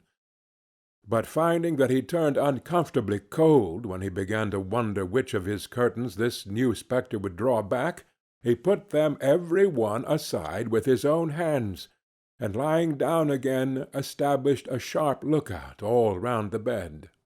For he wished to challenge the spirit on the moment of its appearance, and did not wish to be taken by surprise and made nervous. Gentlemen of the free and easy sort, who plumed themselves on being acquainted with a move or two, and being usually equal to the time of day, express the wide range of their capacity for adventure by observing that they are good for anything from pitch and toss to manslaughter, between which opposite extremes no doubt there lies a tolerably wide and comprehensive range of subjects. Without venturing for Scrooge quite as heartily as this, I don't mind calling on you to believe that he was ready for a good broad field of strange appearances, and that nothing between a baby and a rhinoceros would have astonished him very much. Now, being prepared for almost anything, he was not by any means prepared for nothing, and consequently, when the bell struck 1 and no shape appeared, he was taken with a violent fit of trembling. 5 minutes, 10 minutes, a quarter of an hour went by, yet nothing came. All this time he lay upon his bed, the very core and centre of a blaze of ruddy light, which streamed upon it when the clock proclaimed the hour, and which, being only light, was more alarming than a dozen ghosts, as he was powerless to make out what it meant or would be at, and was sometimes apprehensive that he might be at that very moment an interesting case of spontaneous combustion, without having the consolation of knowing it. At last, however, he began to think, as you and I would have thought at first, for it is always the person not in the predicament who knows what ought to have been done in it, and would unquestionably have done it too. At last, I say, he began to think that the source and secret of this ghostly light might be in the adjoining room, from whence, on further tracing it, it seemed to shine. This idea taking full possession of his mind, he got up softly, and shuffled in his slippers to the door. The moment Scrooge's hand was on the lock, a strange voice called him by his name and bade him enter. He obeyed. It was his own room, there was no doubt about that, but it had undergone a surprising transformation. The walls and ceiling were so hung with living green that it looked like a perfect grove, from every part of which bright gleaming berries glistened. The crisp leaves of holly, mistletoe, and ivy reflected back the light, as if so many little mirrors had been scattered there, and such a mighty blaze went roaring up the chimney as that dull petrification of a hearth had never known in Scrooge's time, or Marley's, or for many and many a winter season gone. Heaped up on the floor, to form a kind of throne, were turkeys, geese, game, poultry, brawn, great joints of meat, sucking pigs, long wreaths of sausages, mince pies, plum puddings, barrels of oysters, red-hot chestnuts, cherry-cheeked apples, juicy oranges, luscious pears, immense twelfth cakes, and seething bowls of punch that made the chamber dim with their delicious steam.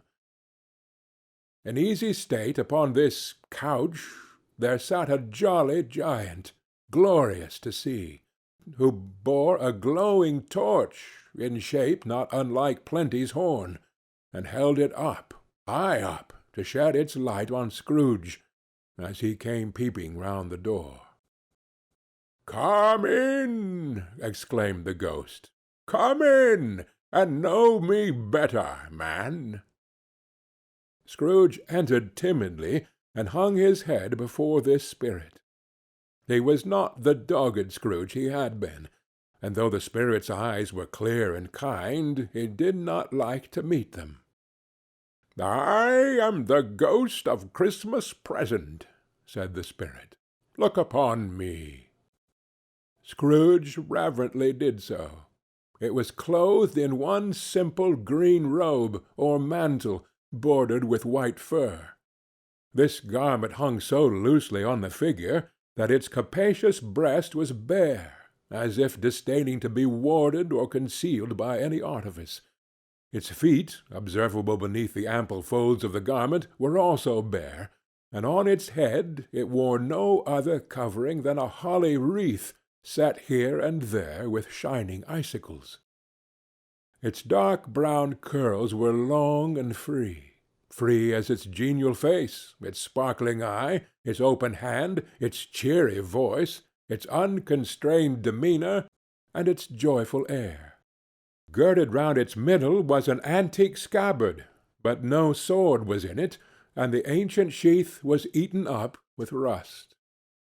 "You have never seen the like of me before," exclaimed the spirit. "Never," Scrooge made answer to it. "Have never walked forth with the younger members of my family? Meaning, for I am very young, my elder brothers born in these later years?" pursued the phantom. "I don't think I have," said Scrooge. "I am afraid I have not. Have you had many brothers, spirit?" "More than 1,800, said the ghost. "Oh, a tremendous family to provide for," muttered Scrooge. The ghost of Christmas Present rose. "Spirit," said Scrooge submissively, "conduct me where you will. I went forth last night on compulsion, and I learnt a lesson which is working now. To-night, if you have aught to teach me, let me profit by it." "Touch my robe." Scrooge did as he was told, and held it fast. Holly, mistletoe, red berries, ivy, turkeys, geese, game, poultry, brawn, meat, pigs, sausages, oysters, pies, puddings, fruit, and punch all vanished instantly. So did the room, the fire, the ruddy glow, the hour of night, and they stood in the city streets on Christmas morning, where, for the weather was severe, the people made a rough but brisk and not unpleasant kind of music in scraping the snow from the pavement in front of their dwellings, and from the tops of their houses, whence it was mad delight to the boys to see it come plumping down into the road below, and splitting into artificial little snowstorms.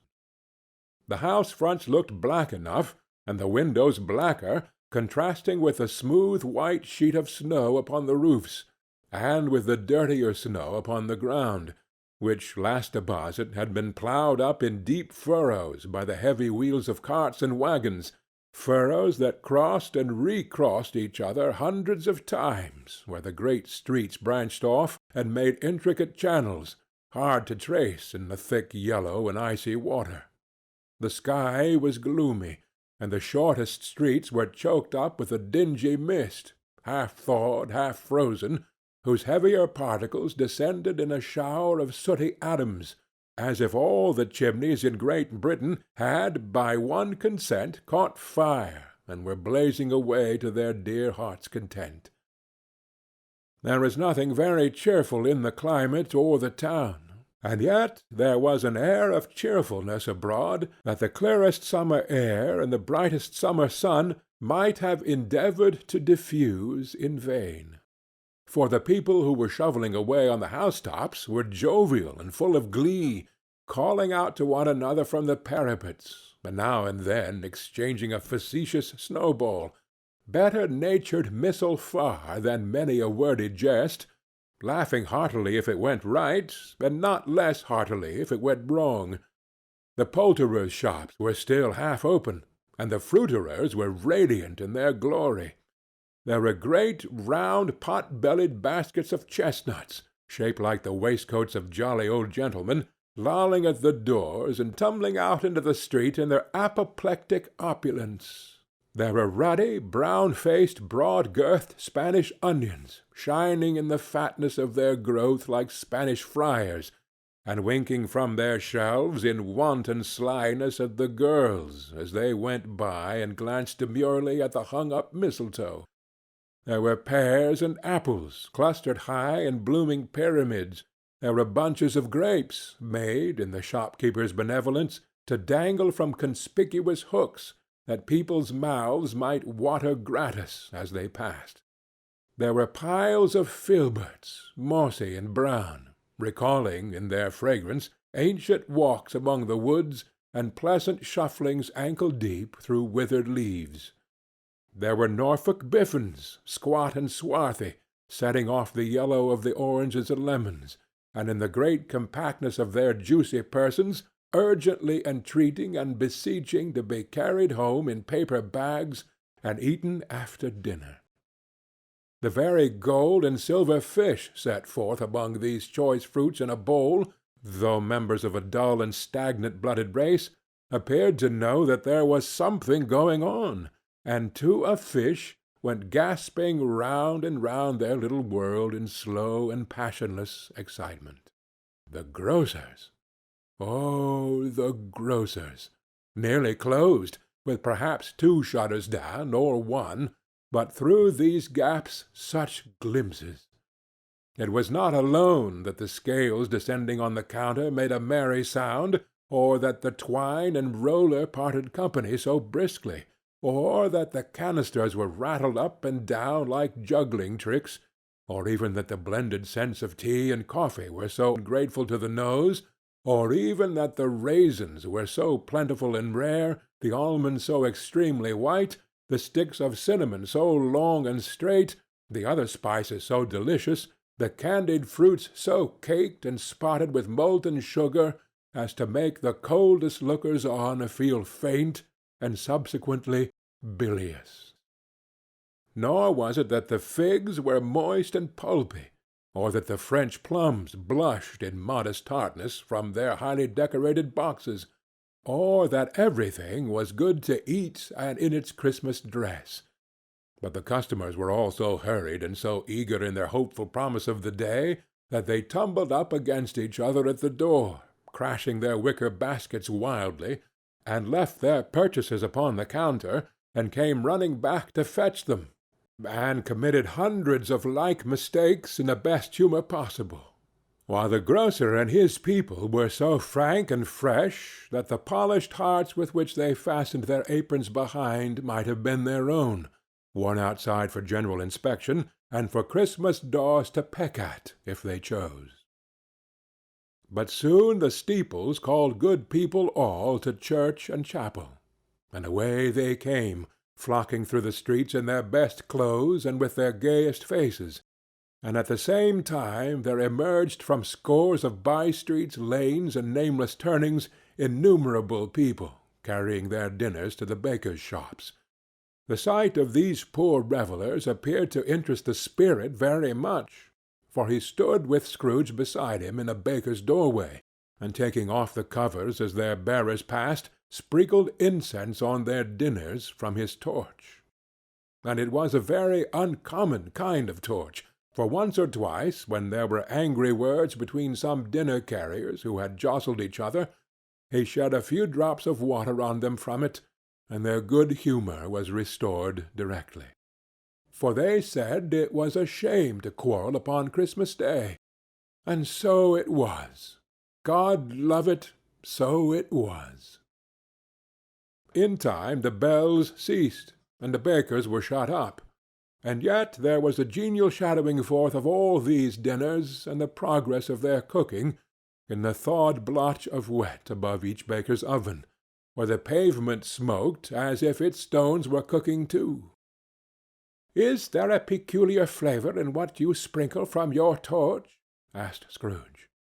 "There is. My own." "Would it apply to any kind of dinner on this day?" asked Scrooge. "To any kindly given. To a poor one most." "Why to a poor one most?" asked Scrooge. "Because it needs it most." "Spirit," said Scrooge, after a moment's thought, "I wonder you, of all the beings in the many worlds about us, should desire to cramp these people's opportunities of innocent enjoyment." "I?" cried the spirit. "You would deprive them of their means of dining every 7th day, often the only day on which they can be said to dine at all," said Scrooge. "Wouldn't you?" "I?" cried the spirit.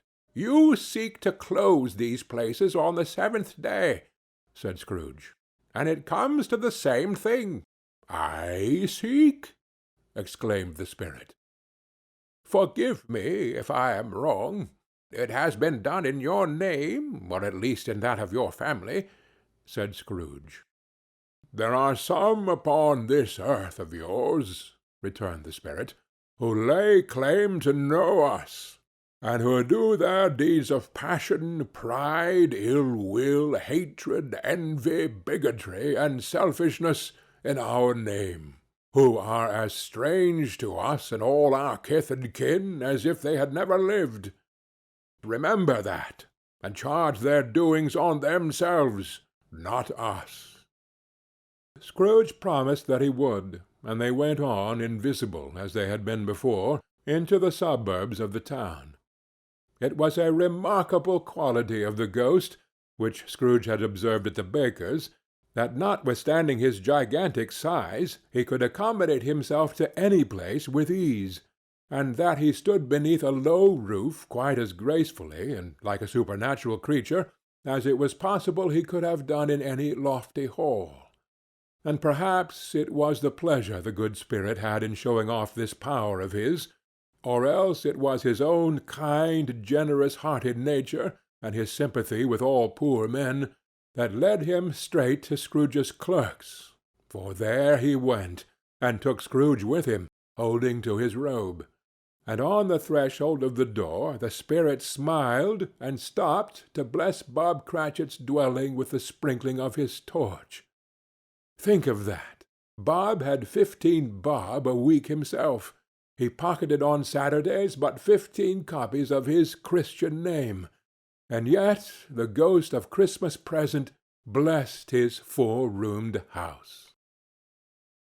Then up rose Mrs. Cratchit, Cratchit's wife, dressed out but poorly in a twice-turned gown, but brave in ribbons, which are cheap and make a goodly show for 6pence, and she laid the cloth, assisted by Belinda Cratchit, second of her daughters, also brave in ribbons, while Master Peter Cratchit plunged a fork into the saucepan of potatoes, and getting the corners of his monstrous shirt-collar, Bob's private property conferred upon his son and heir in honor of the day, into his mouth, rejoiced to find himself so gallantly attired, and yearned to show his linen in the fashionable parks.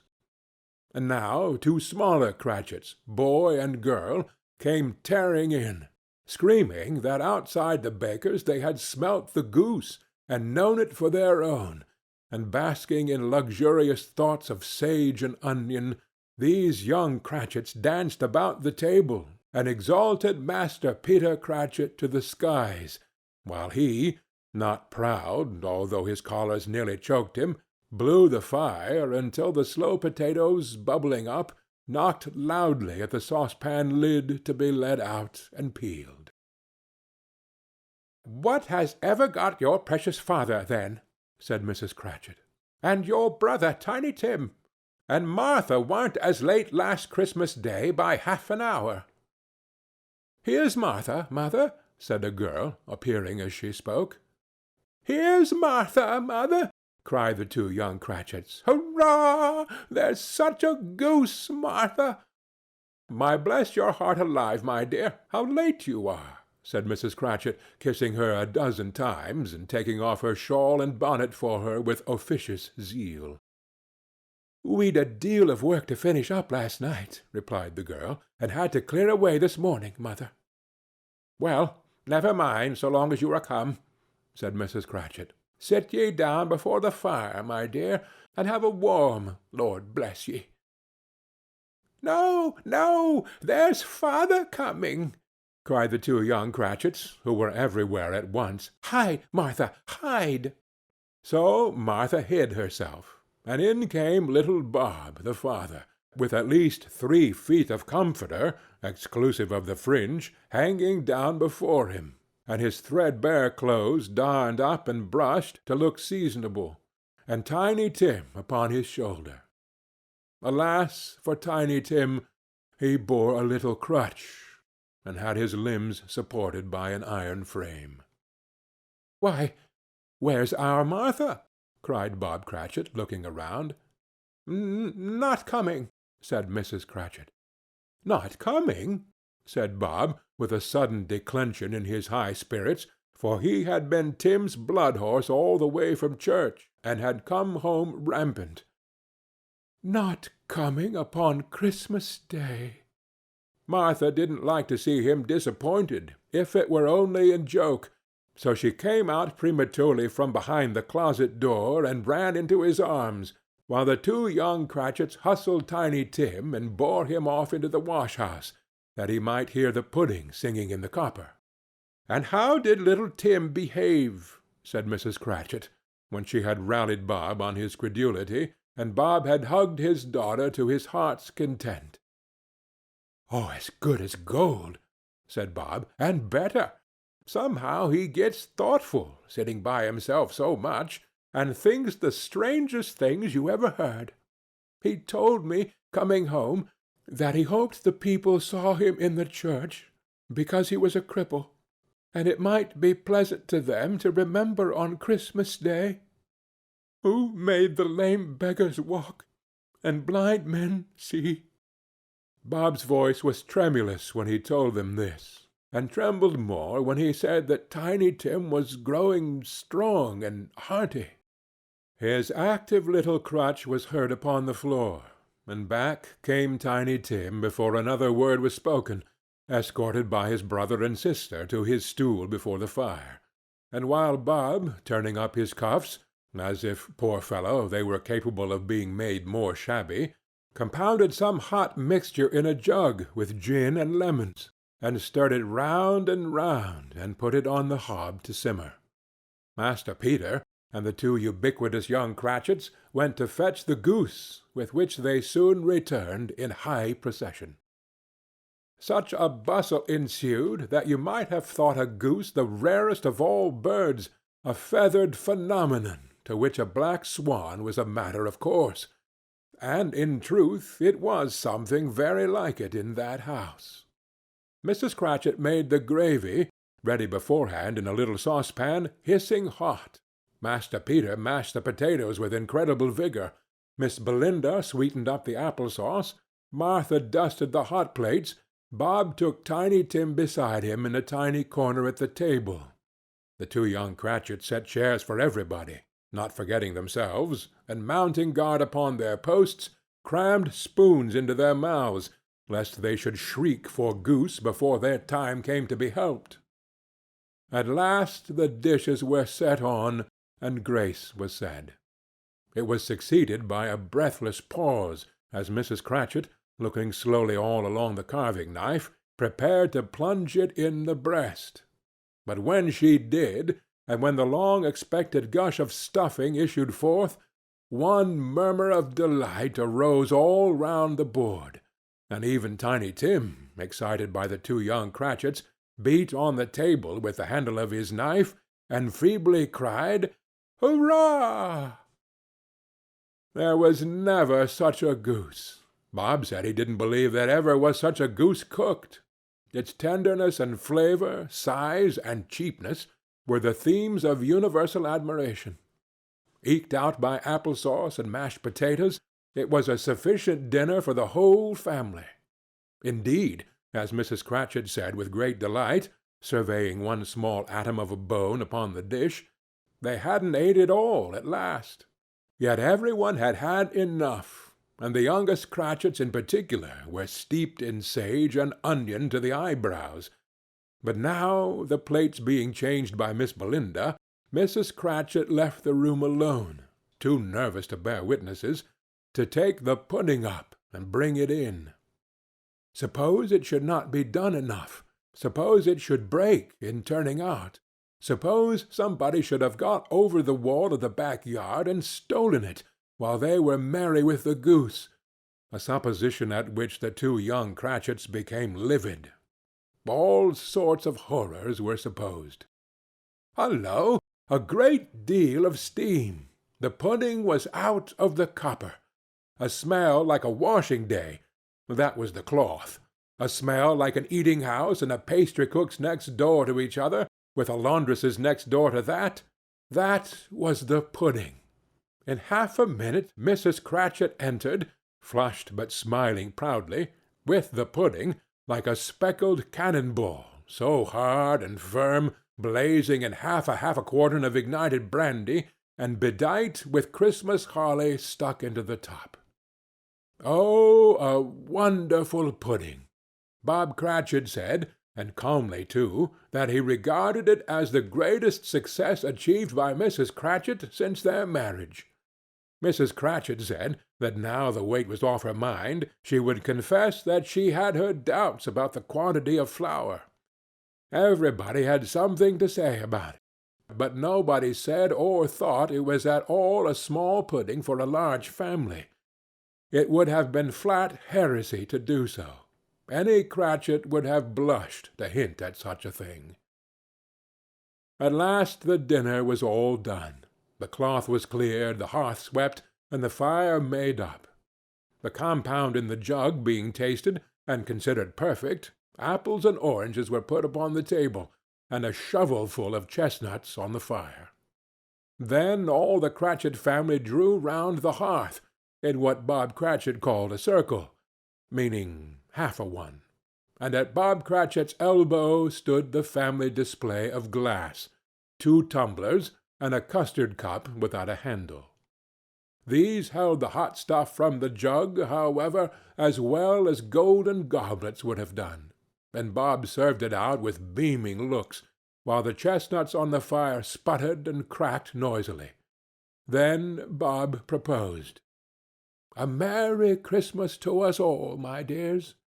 God bless us," which all the family re-echoed. "God bless us, every one," said Tiny Tim, the last of all. He sat very close to his father's side upon his little stool. Bob held his withered little hand in his, as if he loved the child, and wished to keep him by his side, and dreaded that he might be taken from him. "Spirit," said Scrooge, with an interest he had never felt before, "tell me if Tiny Tim will live." "I see a vacant seat," replied the ghost, "in the poor chimney-corner, and a crutch without an owner, carefully preserved. If these shadows remain unaltered by the future, the child will die." "No, no," said Scrooge. "Oh, no, kind spirit! Say he will be spared." "If these shadows remain unaltered by the future, another of my race," returned the ghost, "will find him here. What then? If he be like to die, he had better do it, and decrease the surplus population." Scrooge hung his head to hear his own words quoted by the spirit, and was overcome with penitence and grief. "Man," said the ghost, If man you be in heart, not adamant, forbear that wicked cant until you have discovered what the surplus is, and where it is. Will you decide what men shall live, what men shall die?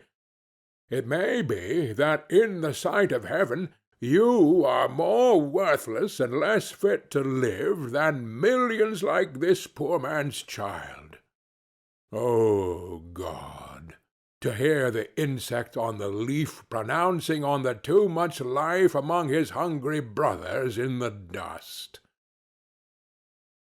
Scrooge bent before the ghost's rebuke, and trembling cast his eyes upon the ground. But he raised them speedily on hearing his own name. "Mr. Scrooge," said Bob. "I'll give you Mr. Scrooge, the founder of the feast."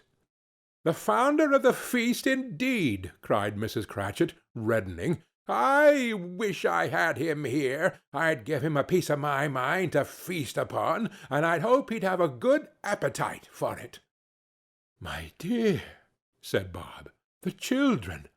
Christmas Day!" "It should be a Christmas Day, I am sure," said she, "on which one drinks the health of such an odious, stingy, hard, unfeeling man as Mr. Scrooge. You know he is, Robert. Nobody knows it better than you do, poor fellow." "My dear," was Bob's mild answer, "Christmas Day." "I'll drink his health for your sake, and the Day's," said Mrs. Cratchit, "not for his. Long life to him! A Merry Christmas and a Happy New Year! He'll be very merry and very happy, I have no doubt." The children drank the toast after her. It was the first of their proceedings which had no heartiness. Tiny Tim drank it last of all, but he didn't care twopence for it. Scrooge was the ogre of the family. The mention of his name cast a dark shadow on the party, which was not dispelled for full 5 minutes. After it had passed away, they were 10 times merrier than before, from the mere relief of Scrooge the Baleful being done with. Bob Cratchit told them how he had a situation in his eye for Master Peter, which would bring in, if obtained, full 5 and 6pence weekly. The 2 young Cratchits laughed tremendously at the idea of Peter's being a man of business, and Peter himself looked thoughtfully at the fire from between his collars, as if he were deliberating what particular investments he should favor when he came into the receipt of that bewildering income. Martha, who was a poor apprentice at a milliner's, then told them what kind of work she had to do, and how many hours she worked at a stretch, and how she meant to lie abed tomorrow morning for a good long rest, tomorrow being a holiday she passed at home. Also, how she had seen a countess and a lord some days before, and how the lord was much about as tall as Peter, at which Peter pulled up his collar so high that you couldn't have seen his head if you had been there.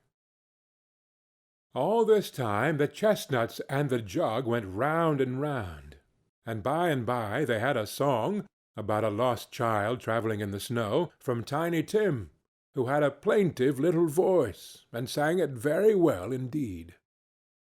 There was nothing of high mark in this. They were not a handsome family. They were not well dressed. Their shoes were far from waterproof. Their clothes were scanty, and Peter might have known, or very likely did, the inside of a pawnbroker's. But they were happy, grateful, pleased with one another, and contented with the time.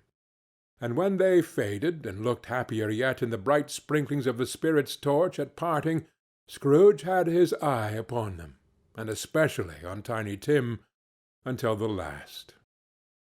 By this time it was getting dark, and snowing pretty heavily, and as Scrooge and the spirit went along the streets, the brightness of the roaring fires in kitchens, parlors, and all sorts of rooms was wonderful.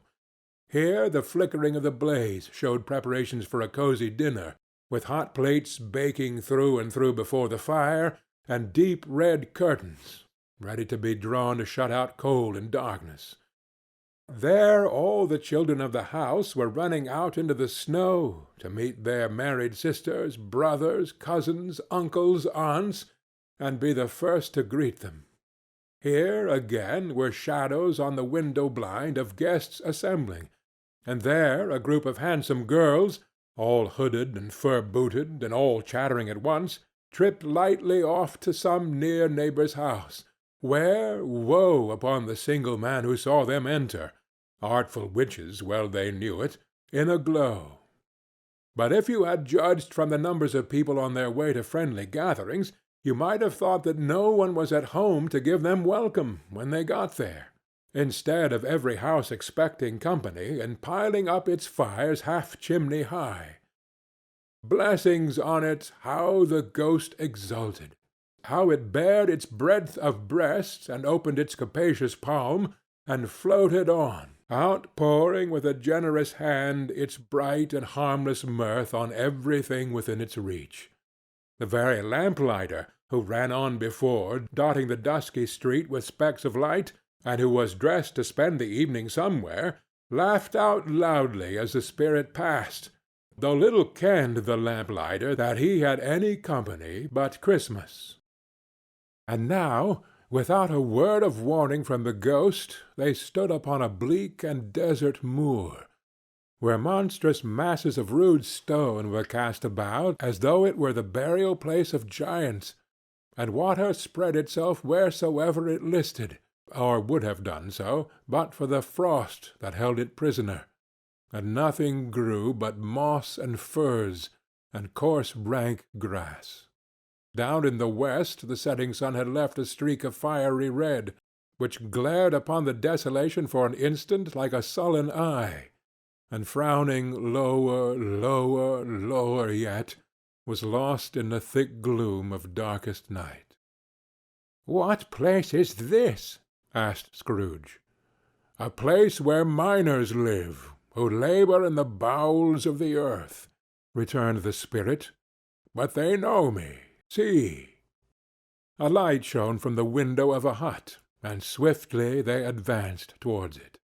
Passing through the wall of mud and stone, they found a cheerful company assembled round a glowing fire. An old man and woman, with their children and their children's children, and another generation beyond that, all decked out gaily in their holiday attire. The old man, in a voice that seldom rose above the howling of the wind upon the barren waste, was singing them a Christmas song. It had been a very old song when he was a boy, and from time to time they all joined in the chorus. So surely as they raised their voices, the old man got quite blithe and loud, and so surely as they stopped, his vigor sank again. The spirit did not tarry here, but bade Scrooge hold his robe, and passing on above the moor, sped whither? Not to see, to sea. To Scrooge's horror, looking back, he saw the last of the land, a frightful range of rocks, behind them, and his ears were deafened by the thundering of water, as it rolled and roared and raged among the dreadful caverns it had worn, and fiercely tried to undermine the earth. Built upon a dismal reef of sunken rocks, some league or so from shore, on which the waters chafed and dashed the wild year through, there stood a solitary lighthouse. Great heaps of seaweed clung to its base, and storm-birds, born of the wind, one might suppose, as seaweed of the water, rose and fell about it like the waves they skimmed. But even here 2 men who watched the light had made a fire, that through the loophole in the thick stone wall shed out a ray of brightness on the awful sea. Joining their horny hands over the rough table at which they sat, they wished each other Merry Christmas in their can of grog. And one of them, the elder too, with his face all damaged and scarred with hard weather as the figurehead of an old ship might be, struck up a sturdy song that was like a gale in itself. Again the ghost sped on, above the black and heaving sea. On, until, being far away, as he told Scrooge, from any shore, they lighted on a ship. They stood beside the helmsman at the wheel, the lookout in the bow, the officers who had the watch. Dark, ghostly figures in their several stations, but every man among them hummed a Christmas tune, or had a Christmas thought, or spoke below his breath to his companion of some bygone Christmas day, with homeward hopes belonging to it. And every man on board, waking or sleeping, good or bad, had had a kinder word for another on that day than on any day in the year, and had shared to some extent in its festivities, and had remembered those he cared for at a distance, and had known that they delighted to remember him. It was a great surprise to Scrooge, while listening to the moaning of the wind, and thinking what a solemn thing it was to move on through the lonely darkness over an unknown abyss, whose depths were secrets as profound as death, it was a great surprise to Scrooge, while thus engaged, to hear a hearty laugh. It was a much greater surprise to Scrooge to recognize it as his own nephew's, and to find himself in a bright, dry, gleaming room, with the spirit standing smiling by his side, and looking at that same nephew with approving affability. "Ha, ha, ha, ha, ha!" laughed Scrooge's nephew. "Ha, ha, ha, ha, ha! If you should happen by any unlikely chance to know a man more blessed in a laugh than Scrooge's nephew, all I can say is I should like to know him too. Introduce him to me, and I'll cultivate his acquaintance. It is a fair, even-handed, noble adjustment of things, that while there is infection and disease and sorrow, there is nothing in the world so irresistibly contagious as laughter and good humour. When Scrooge's nephew laughed in his way, holding his sides, rolling his head, and twisting his face into the most extravagant contortions, Scrooge's niece, by marriage, laughed as heartily as he, and their assembled friends, being not a bit behindhand, roared out lustily. "He said that Christmas was a humbug, as I live," cried Scrooge's nephew. "He believed it, too." "More shame for him, Fred," said Scrooge's niece indignantly. "Bless those women, they never do anything by halves. They are always in earnest." She was very pretty, exceedingly pretty, with a dimpled, surprised-looking, capital face, a ripe little mouth that seemed made to be kissed, as no doubt it was, all kinds of good little dots about her chin that melted into one another when she laughed, and the sunniest pair of eyes you ever saw in any little creature's head. Altogether she was what you would have called provoking, you know, but satisfactory, too.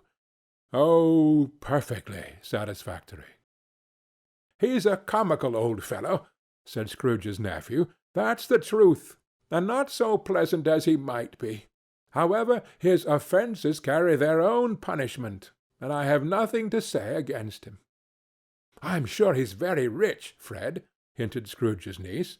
"At least you always tell me so." "What of that, my dear?" said Scrooge's nephew. "His wealth is of no use to him. He don't do any good with it. He don't make himself comfortable with it. He hasn't the satisfaction of thinking that he is ever going to benefit us with it." "I have no patience with him," observed Scrooge's niece.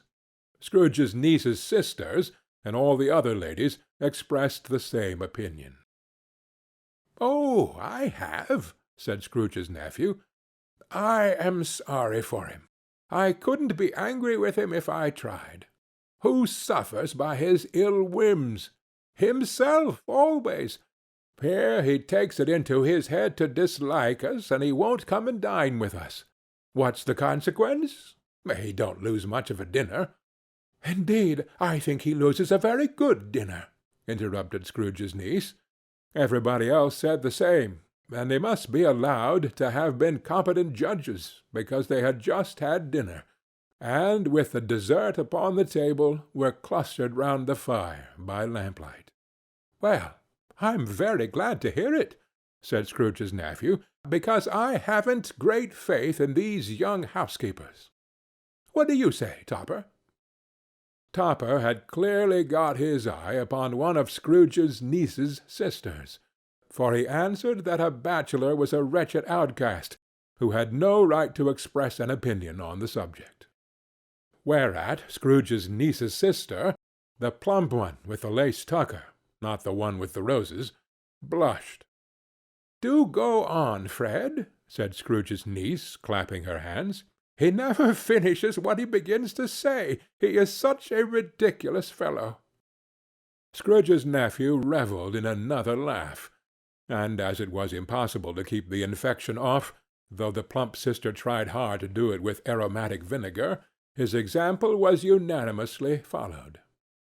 "I was only going to say," said Scrooge's nephew, "that the consequence of his taking a dislike to us, and not making merry with us, is, I think, that he loses some pleasant moments which could do him no harm. I am sure he loses pleasanter companions than he can find in his own thoughts, either in his mouldy old office or his dusty chambers. I mean to give him the same chance every year, whether he likes it or not, for I pity him. He may rail at Christmas till he dies, but he can't help thinking better of it, I defy him, if he finds me going there in good temper year after year, and saying, 'Uncle Scrooge, how are you?' If it only puts him in the vein to leave his poor clerk £50, that's something. And I think I shook him yesterday." It was their turn to laugh now at the notion of his shaking Scrooge, but being thoroughly good-natured, and not much caring what they laughed at, so that they laughed at any rate, he encouraged them in their merriment, and passed the bottle joyously. After tea they had some music, for they were a very musical family, and knew what they were about when they sang a glee or catch, I can assure you, especially Topper, who would growl away in the bass like a good one, and never swell the large veins in his forehead, or get red in the face over it. Scrooge's niece played well upon the harp, and played among other tunes a simple little air, a mere nothing, you might learn to whistle it in 2 minutes, which had been familiar to the child who fetched Scrooge from the boarding-school, as he had been reminded by the ghost of Christmas past. When this strain of music sounded, all the things that ghost had shown him came upon his mind. He softened more and more, and thought that if he could have listened to it often, years ago, he might have cultivated the kindnesses of life for his own happiness with his own hands, without resorting to the sexton's spade that buried Jacob Marley. But they didn't devote the whole evening to music. After a while they played at forfeits, for it is good to be children sometimes, and never better than Christmas, when its mighty founder was a child himself. Stop! There was first a game at blindman's buff. Of course there was, and I no more believe Topper was really blind than I believe he had eyes in his boots. My opinion is that it was a done thing between him and Scrooge's nephew, and that the ghost of Christmas Present knew it. The way he went after that plump sister in the lace tucker was an outrage on the credulity of human nature. Knocking down the fire-irons, tumbling over the chairs, bumping against the piano, smothering himself among the curtains, wherever she went, there went he. He always knew where the plump sister was. He wouldn't catch anybody else. If you had fallen up against him, as some of them did, on purpose, he would have made a feint of endeavoring to seize you, which would have been an affront to your understanding, and would instantly have sidled off in the direction of the plump sister. She often cried out that it wasn't fair, and it really was not. But when at last he caught her, when, in spite of all her silken rustlings and her rapid flutterings past him, he got her into a corner whence there was no escape, then his conduct was the most execrable. For his pretending not to know her, his pretending that it was necessary to touch her head-dress, and further to assure himself of her identity by pressing a certain ring upon her finger, and a certain chain about her neck, was vile, monstrous. No doubt she told him her opinion of it, when, another blind man being in office, they were so very confidential together, behind the curtains. Scrooge's niece was not one of the blind man's buff party, but was made comfortable with a large chair and a footstool in a snug corner, where the ghost and Scrooge were close behind her. But she joined in the forfeits, and loved her love to admiration with all the letters of the alphabet.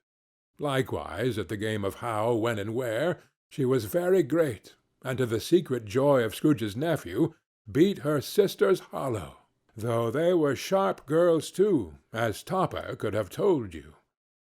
There might have been 20 people there, young and old, but they all played, and so did Scrooge, for wholly forgetting, in the interest he had in what was going on, that his voice made no sound in their ears, he sometimes came out with his guess quite loud, and very often guessed quite right too, for the sharpest needle, best Whitechapel, warranted not to cut in the eye, was not sharper than Scrooge, blunt as he took it in his head to be. The ghost was greatly pleased to find him in this mood, and looked upon him with such favour that he begged like a boy to be allowed to stay until the guests departed. But this, the spirit said, could not be done. "Here is a new game," said Scrooge. "Oh, 1/2 hour, spirit, only one." It was a game called Yes and No, where Scrooge's nephew had to think of something, and the rest must find out what, he only answering to their questions yes or no, as the case was. The brisk fire of questioning to which he was exposed elicited from him that he was thinking of an animal, a live animal, rather a disagreeable animal, a savage animal, an animal that growled and grunted sometimes, and talked sometimes, and lived in London, and walked about the streets, and wasn't made a show of, and wasn't led by anybody, and didn't live in a menagerie, and was never killed in a market, and was not a horse, or an ass, or a cow, or a bull, or a tiger, or a dog, or a pig, or a cat, or a bear. At every fresh question that was put to him, this nephew burst into a fresh roar of laughter, and was so inexpressibly tickled that he was obliged to get up off the sofa and stamp. At last the plump sister, falling into a similar state, cried out, "Ah, I have found it! I know what it is, Fred, I know what it is." "What is it?" cried Fred. "It's your Uncle Scrooge." Which it certainly was. Admiration was the universal sentiment, though some objected that the reply to "Is it a bear?" ought to have been "Yes," inasmuch as an answer in the negative was sufficient to have diverted their thoughts from Mr. Scrooge, supposing they had ever had any tendency that way. "He has given us plenty of merriment, I am sure," said Fred, "and it would be ungrateful not to drink his health. Here is a glass of mulled wine ready to our hand at the moment, and I say, Uncle Scrooge." "Well, Uncle Scrooge," they cried. "A Merry Christmas and a Happy New Year to the old man, whatever he is," said Scrooge's nephew. "He wouldn't take it from me, but may he have it nevertheless. Uncle Scrooge." Uncle Scrooge had imperceptibly become so gay and light of heart that he would have pledged the unconscious company in return, and thanked them in an inaudible speech, if Ghost had given him time. But the whole scene passed off in the breath of the last word spoken by his nephew, and he and the spirit were again upon their travels. Much they saw, and far they went, and many homes they visited, but always with a happy end. The spirit stood beside sick beds, and they were cheerful, on foreign lands, and they were close at home, by struggling men, and they were patient in their greatest hope, by poverty, and it was rich. In almshouse, hospital, and jail, in misery's every refuge, where vain man in his little brief authority had not made fast the door and barred the spirit out, he left his blessing and taught Scrooge his precepts.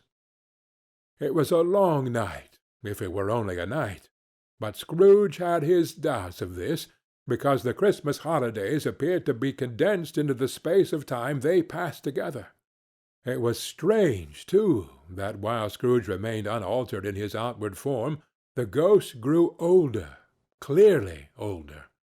Scrooge had observed this change, but never spoke of it until they left the children's 12th night party, when, looking at the spirit as they stood together in an open place, he noticed that his hair was grey. "Are spirits' lives so short?" asked Scrooge. "My life upon this globe is very brief," replied the ghost. "It ends to-night." "To-night?" cried Scrooge. "To-night at midnight. Hark! The time is drawing near." The chimes were ringing the 11:75 at that moment. "Forgive me if I am not justified in what I ask," said Scrooge, looking intently at the spirit's robe, "but I see something strange, and not belonging to yourself, protruding from your skirts. Is it a foot or a claw?" "It might be a claw, for the flesh there is upon it," said the spirit's sorrowful reply. "Look here." From the foldings of its robe it brought 2 children, wretched, abject, frightful, hideous, miserable. They knelt down at his feet and clung upon the outside of his garment. "Oh, man, look here! Look, look! Down here!" exclaimed the ghost. They were a boy and a girl, yellow, meagre, ragged, scowling, wolfish, but prostrate, too, in their humility. Where graceful youth should have filled their features out and touched them with its freshest tints, a stale and shrivelled hand, like that of age, had pinched and twisted them, and pulled them into shreds. Where angels might have sat enthroned, devils lurked and glared out menacing. No change, no degradation, no perversion of humanity, in any grade, through all the mysteries of wonderful creation, has monsters half so horrible and dread. Scrooge started back, appalled. Having them shown to him in this way, he tried to say they were fine children, but the words choked themselves rather than be parties to a lie of such enormous magnitude. "Spirit, are they yours?" Scrooge could say no more. "They are man's," said the spirit, looking down upon them, "and they cling to me, appealing from their fathers. This boy is ignorance. This girl is want. Beware them both, and all of their degree, but most of all beware this boy, for on his brow I see that written which is doom, unless the writing be erased. Deny it," cried the spirit, stretching out his hand towards the city. "Slander those who tell it ye. Admit it for your factious purposes, and make it worse, and bide the end." "Have you no refuge or resource?" cried Scrooge. "Are there no prisons?" said the spirit, turning on him for the last time with his own words. "Are there no workhouses?" The bell struck 12. Scrooge looked about him for the ghost, and saw it not. As the last stroke ceased to vibrate, he remembered the prediction of old Jacob Marley, and lifting up his eyes, beheld a solemn phantom, draped and hooded, coming like a mist along the ground towards him. Stave 4. The Last of the Spirits. The phantom slowly, gravely, silently approached. When it came near him, Scrooge bent down upon his knee, for in the very air through which this spirit moved, it seemed to scatter gloom and mystery. It was shrouded in a deep black garment, which concealed its head, its face, its form, and left nothing of it visible save one outstretched hand. But for this it would have been difficult to detach its figure from the night, and separate it from the darkness by which it was surrounded. He felt that it was tall and stately when it came beside him, and that its mysterious presence filled him with a solemn dread. He knew no more, for the spirit neither spoke nor moved. "I am in the presence of the ghost of Christmas yet to come," said Scrooge. The spirit answered not, but pointed onward with its hand. "You are about to show me shadows of the things that have not happened, but will happen in the time before us," Scrooge pursued. "Is that so, spirit?" The upper portion of the garment was contracted for an instant in its folds, as if the spirit had inclined its head. That was the only answer he received. Although well used to ghostly company by this time, Scrooge feared the silent shape so much that his legs trembled beneath him, and he found that he could hardly stand when he prepared to follow it. The spirit paused a moment, as observing his condition, and giving him time to recover. But Scrooge was all the worse for this. It thrilled him with a vague, uncertain horror to know that behind that dusky shroud there were ghostly eyes intently fixed upon him, while he, though he stretched his own to the utmost, could see nothing but a spectral hand and one great heap of black. "Ghost of the future!" he exclaimed, "I fear you are more than any spectre I have seen. But as I know your purpose is to do me good, and as I hope to live to be another man from what I was, I am prepared to bear you company, and do it with a thankful heart. Will you not speak to me?" It gave him no reply. The hand was pointed straight before them.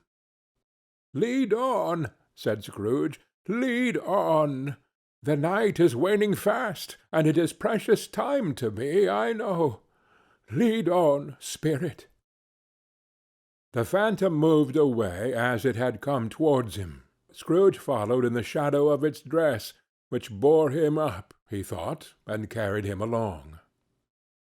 They scarcely seemed to enter the city, for the city rather seemed to spring up about them and encompass them as its own act.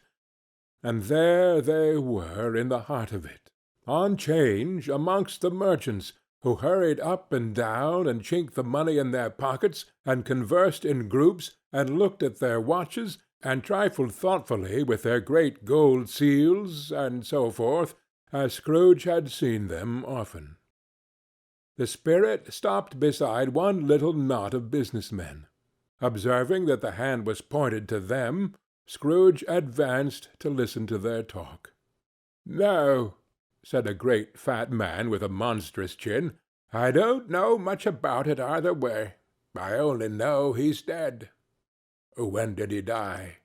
inquired another. "Last night, I believe." "Why, what was the matter with him?" asked a third, taking a vast quantity of snuff out of a very large snuff-box. "I thought he'd never die." "God knows," said the first, with a yawn. "What has he done with his money?" asked a red-faced gentleman with a pendulous excrescence on the end of his nose that shook like the gills of a turkey-cock. "I haven't heard," said the man with the large chin, yawning again. "Left it to his company, perhaps. He hasn't left it to me. That's all I know." The pleasantry was received with a general laugh. "It's likely to be a very cheap funeral," said the same speaker, "for upon my life I don't know of anybody to go to it. Suppose we make up a party and volunteer? I don't mind going, if a lunch is provided," observed the gentleman with the excrescence on his nose, "but I must be fed if I make one." Another laugh. "Well, I am the most disinterested among you, after all," said the first speaker, "for I never wear black gloves, and I never eat lunch. But I'll offer to go if anybody else will. When I come to think of it, I'm not at all sure that I wasn't his most particular friend, for we used to stop and speak whenever we met.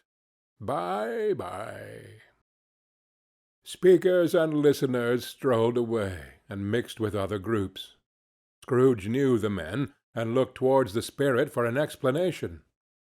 The phantom glided on into a street.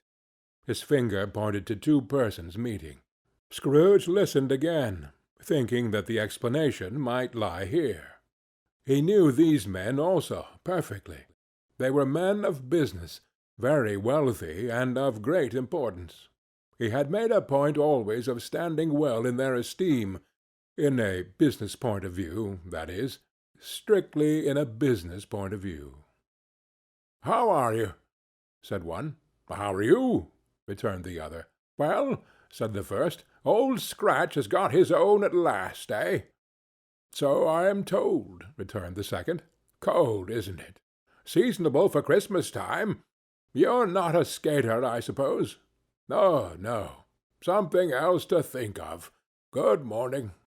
Not another word. That was their meeting, their conversation, and their parting. Scrooge was at first inclined to be surprised that the spirit should attach importance to conversations apparently so trivial, but feeling assured that they must have some hidden purpose, he set himself to consider what it was likely to be. They would scarcely be supposed to have any bearing on the death of Jacob, his old partner, for that was past, and this ghost's province was the future. Nor could he think of any one immediately connected with himself to whom he could apply them.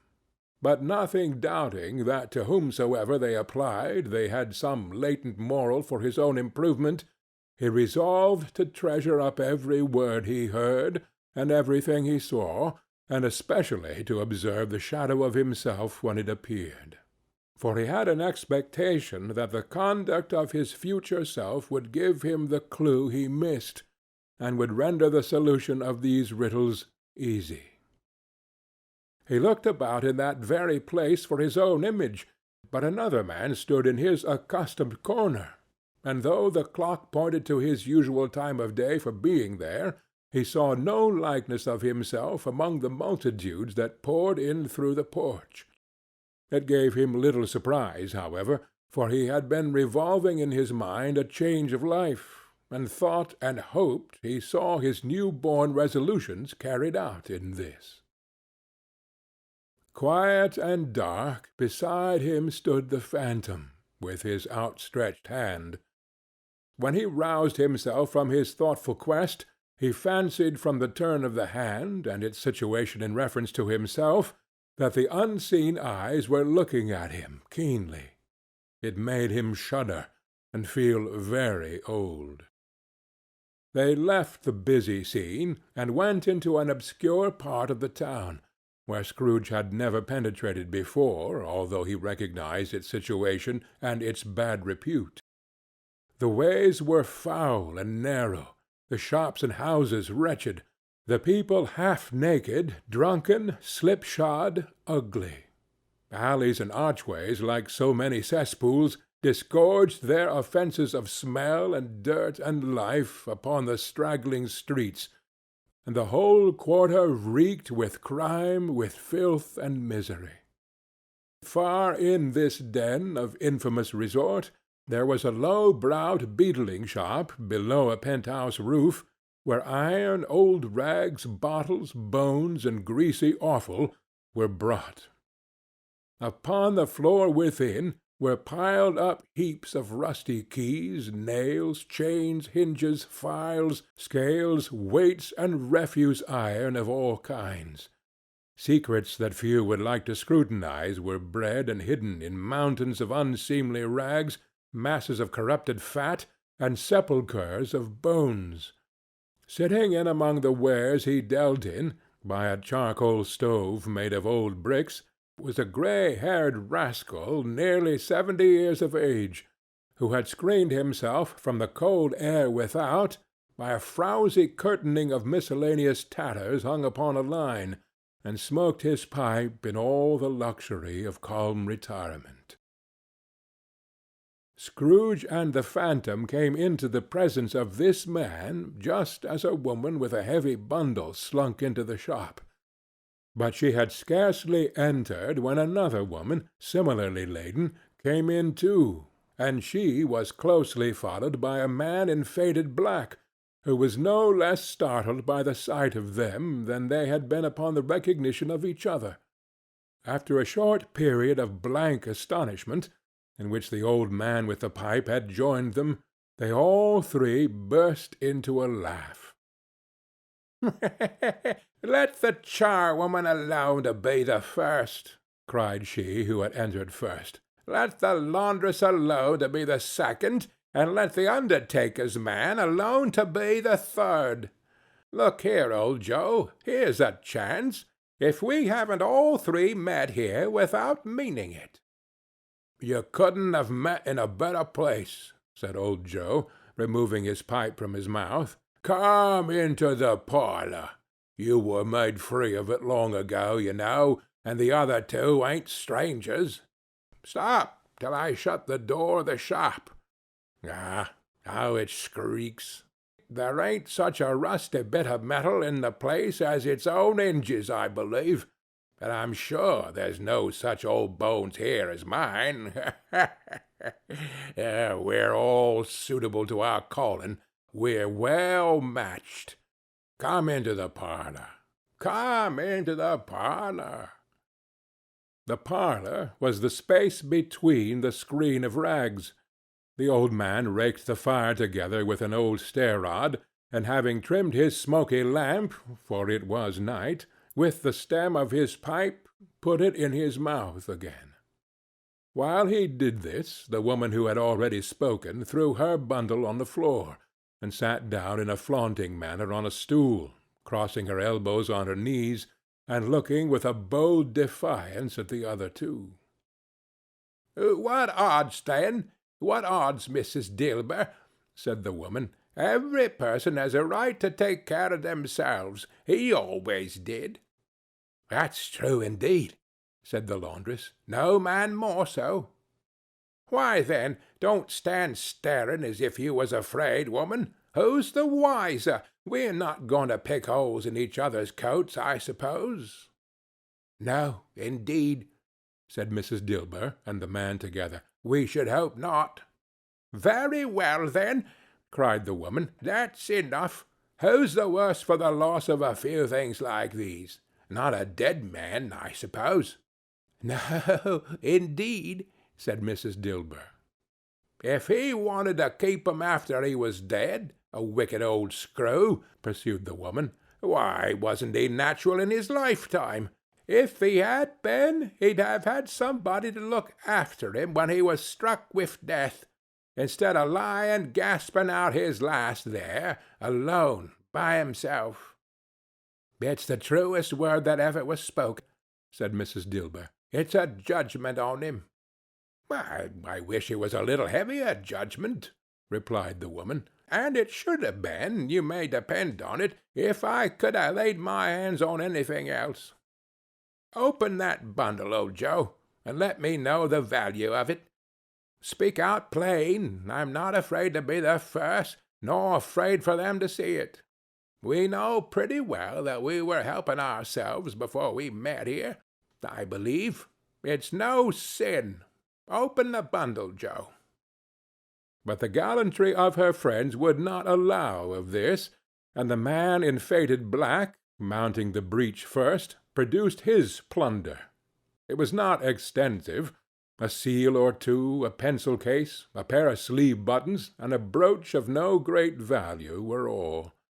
They were severally examined and appraised by old Joe, who chalked the sums he was disposed to give for each upon the wall, and added them up into a total when he found there was nothing more to come.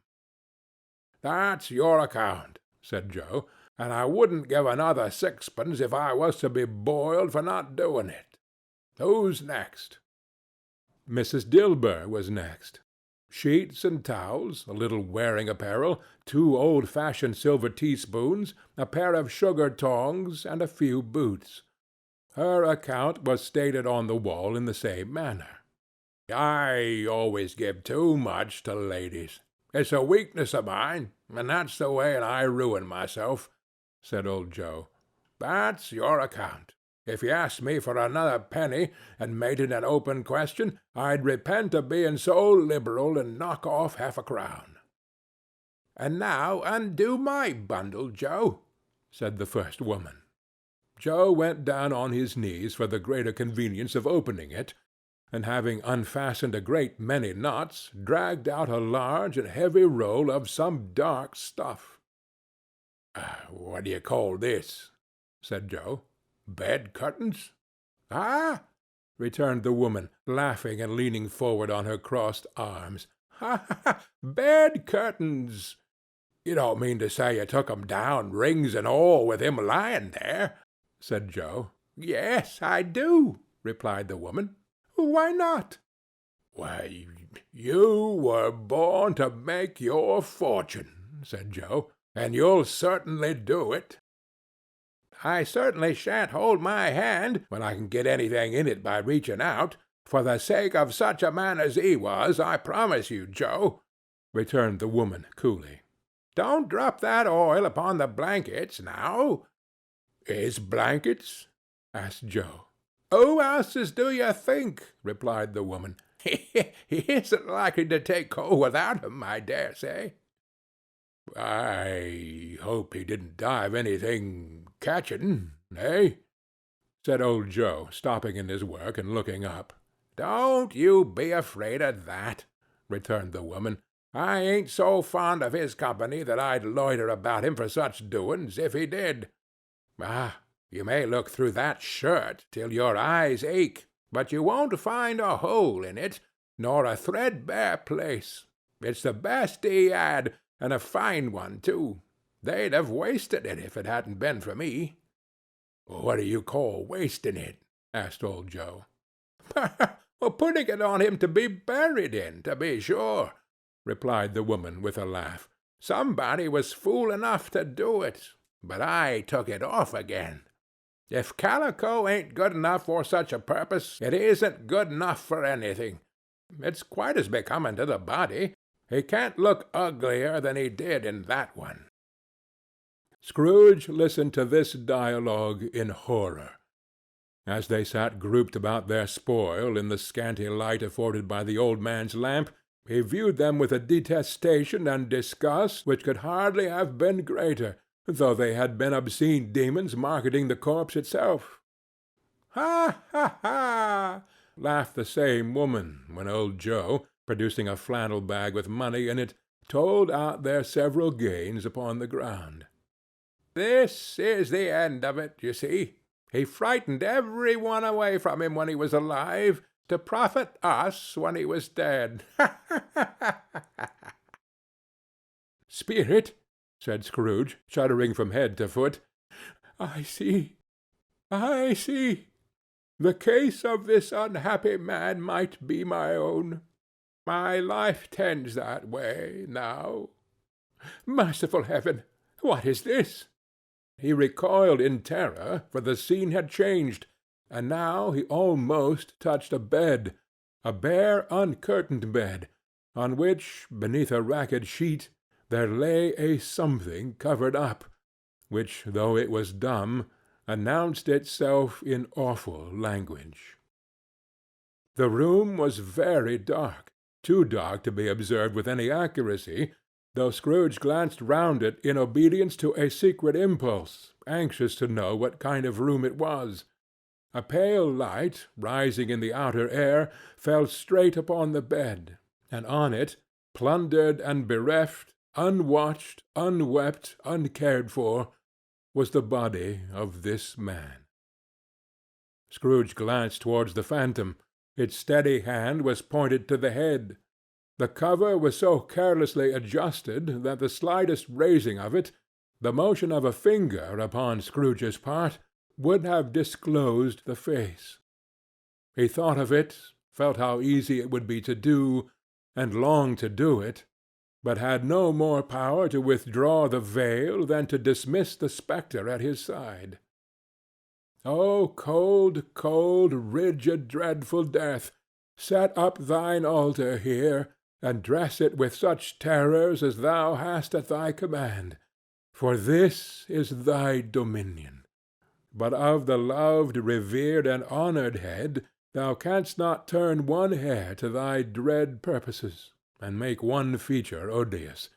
It is not that the hand is heavy, and will fall down when released. It is not that the heart and pulse are still, but that the hand was open, generous, and true, the heart brave, warm, and tender, and the pulse a man's. Strike, Shadow, strike, and see his good deeds springing from the wound to sow the world with life immortal. No voice pronounced these words in Scrooge's ears, and yet he heard them when he looked upon the bed. He thought if this man could be raised up now, what would be his foremost thoughts? Avarice, hard-dealing, griping cares? They have brought him a rich end, truly. He lay in the dark, empty house, with not a man, a woman, or a child to say that he was kind to me in this or that, and for the memory of one kind word I will be kind to him. A cat was tearing at the door, and there was a sound of gnawing rats beneath the hearthstone. What they wanted in the room of death, and why they were so restless and disturbed, Scrooge did not dare to think. "Spirit," he said, "this is a fearful place. In leaving it, I shall not leave its lesson. Trust me. Let us go." Still the ghost pointed with an unmoved finger to the head. "I understand you," Scrooge returned, "and I would do it if I could. But I have not the power, Spirit. I have not the power." Again it seemed to look upon him. "If there is any person in the town who feels emotion caused by this man's death," said Scrooge, quite agonized, "show that person to me, Spirit. I beseech you." The phantom spread its dark robe before him for a moment like a wing, and withdrawing it revealed a room by daylight, where a mother and her children were. She was expecting some one, and with anxious eagerness, for she walked up and down the room, started at every sound, looked out from the window, glanced at the clock, tried but in vain to work with her needle, and could hardly bear the voices of the children in their play. At length the long-expected knock was heard. She hurried to the door and met her husband, a man whose face was careworn and depressed, though he was young. There was a remarkable expression in it now, a kind of serious delight of which he felt ashamed, and which he struggled to repress. He sat down to the dinner that had been hoarding for him by the fire, and when she asked him faintly what news, which was not until after a long silence, he appeared embarrassed how to answer. "Is it good," she said, "or bad?" to help him. "Bad," he answered. "We are quite ruined?" "No, there is hope yet, Caroline." "If he relents," she said, amazed, "there is? Nothing is past hope if such a miracle has happened." "He is past relenting," said her husband. "He is dead." She was a mild and patient creature if her face spoke truth, but she was thankful in her soul to hear it, and she said so with clasped hands. She prayed forgiveness the next moment, and was sorry, but the first was the emotion of her heart. What the half-drunken woman whom I told you of last night said to me, when I tried to see him and obtain a week's delay, and what I thought was a mere excuse to avoid me, turns out to have been quite true. He was not only very ill, but dying then. To whom will our debt be transferred? I don't know, but before that time we shall be ready with the money, and even though we were not, it would be a bad fortune indeed to find so merciless a creditor in his successor. We may sleep to-night with light hearts, Caroline. Yes, soften it as they would, their hearts were lighter. The children's faces, hushed and clustered round to hear what they so little understood, were brighter, and it was a happier house for this man's death. The only emotion that the ghost would show him, caused by the event, was one of pleasure. "Let me see some tenderness connected with a death," said Scrooge, "or that dark chamber, spirit, which we leave just now, will be for ever present to me." The ghost conducted him through several streets familiar to his feet, and as they went along, Scrooge looked here and there to find himself, but nowhere was he to be seen. They entered poor Bob Cratchit's house, the dwelling he had visited before, and found the mother and the children seated round the fire. Quiet, very quiet. The noisy little Cratchits were as still as statues in one corner, and sat looking up at Peter, who had a book before him. The mother and her daughters were engaged in sewing, but surely they were very quiet. "And he took a child and set him in the midst of them." Where had Scrooge heard these words? He had not dreamed them. The boy must have read them out as he and the spirit crossed the threshold. Why did he not go on? The mother laid her work upon the table, and put her hand up to her face. "The colour hurts my eyes," she said. "The colour? Oh, poor Tiny Tim!" "They're better now again," said Cratchit's wife. "It makes them weak by candlelight, and I wouldn't show weak eyes to your father when he comes home for the world. It must be near his time." "Past it, rather," Peter answered, shutting up his book. "But I think he has walked a little slower than he used, these few last evenings, mother." They were very quiet again. At last she said, and in a steady, cheerful voice that only faltered once, I have known him walk with Tiny Tim upon his shoulder, very fast indeed." "And so have I," cried Peter, "often." "And so have I," explained another. So had all. "But he was very light to carry," she resumed, intent upon her work, "and his father loved him, so it was no trouble, no trouble. Ah, and there is your father at the door." She hurried out to meet him, and little Bob, in his comforter—he had need of it, poor fellow—came in. His tea was ready for him on the hob, and they all tried who should help him to it most. Then the two young Cratchits got upon his knees and laid, each child a little cheek, against his face, as if they said, "Don't mind it, father. Don't be grieved." Bob was very cheerful with them, and spoke pleasantly to all the family. He looked at the work upon the table, and praised the industry and speed of Mrs. Cratchit and the girls. They would be done long before Sunday, he said. "Sunday? You went to-day, then, Robert?" said his wife. "Yes, my dear," returned Bob. "I wish you could have gone. It would have done you good to see how green a place it is. But you'll see it often. I promised him that I would walk there on a Sunday. "My little child!" cried Bob. "My little child!"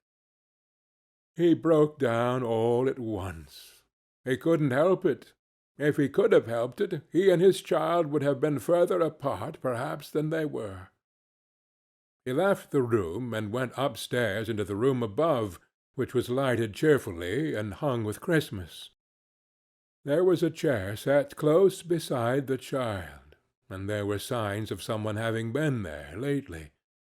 Poor Bob sat down in it, and when he had thought a little and composed himself, he kissed the little face. He was reconciled to what had happened, and went down again quite happy. They drew about the fire and talked, the girls and mother working still. Bob told them of the extraordinary kindness of Mr. Scrooge's nephew, whom he had scarcely seen but once, and who, meeting him in the street that day, and seeing that he looked just a little down, you know, said Bob, inquired what had happened to distress him. On which, said Bob, for he is the pleasantest spoken gentleman you ever heard, I told him. I am heartily sorry for it, Mr. Cratchit, he said, and heartily sorry for your good wife. By the by, how he ever knew that, I don't know. Knew what, my dear? Why, that you were a good wife, replied Bob. Oh, everybody knows that, said Peter. Very well observed, my boy, cried Bob. I hope they do. Heartily sorry, he said, for your good wife. If I can be of service to you in any way, he said, giving me his card, that's where I live. Pray come to me. Now, it wasn't, cried Bob, for the sake of anything he might be able to do for us, so much as for his kind way, that this was quite delightful. It really seemed as if he had known our Tiny Tim, and felt with us. I'm sure he's a good soul, said Mrs. Cratchit. You would be surer of it, my dear, returned Bob, if you saw and spoke to him. I shouldn't be at all surprised, mark what I say, if he got Peter a better situation. Only hear that, Peter, said Mrs. Cratchit. And then, cried one of the girls, Peter will be keeping company with someone and setting up for himself. Get along with you, retorted Peter, grinning. It's just as likely as not, said Bob, one of these days, though there's plenty of time for that, my dear.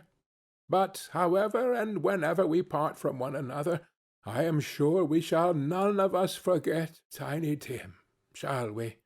Or this first parting that there was among us. Never, father, cried they all.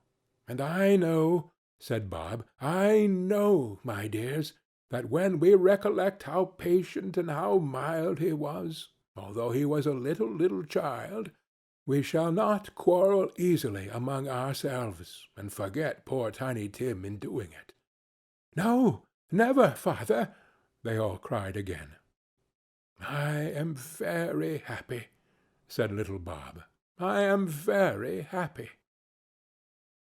Mrs. Cratchit kissed him, his daughters kissed him, the two young Cratchits kissed him, and Peter and himself shook hands.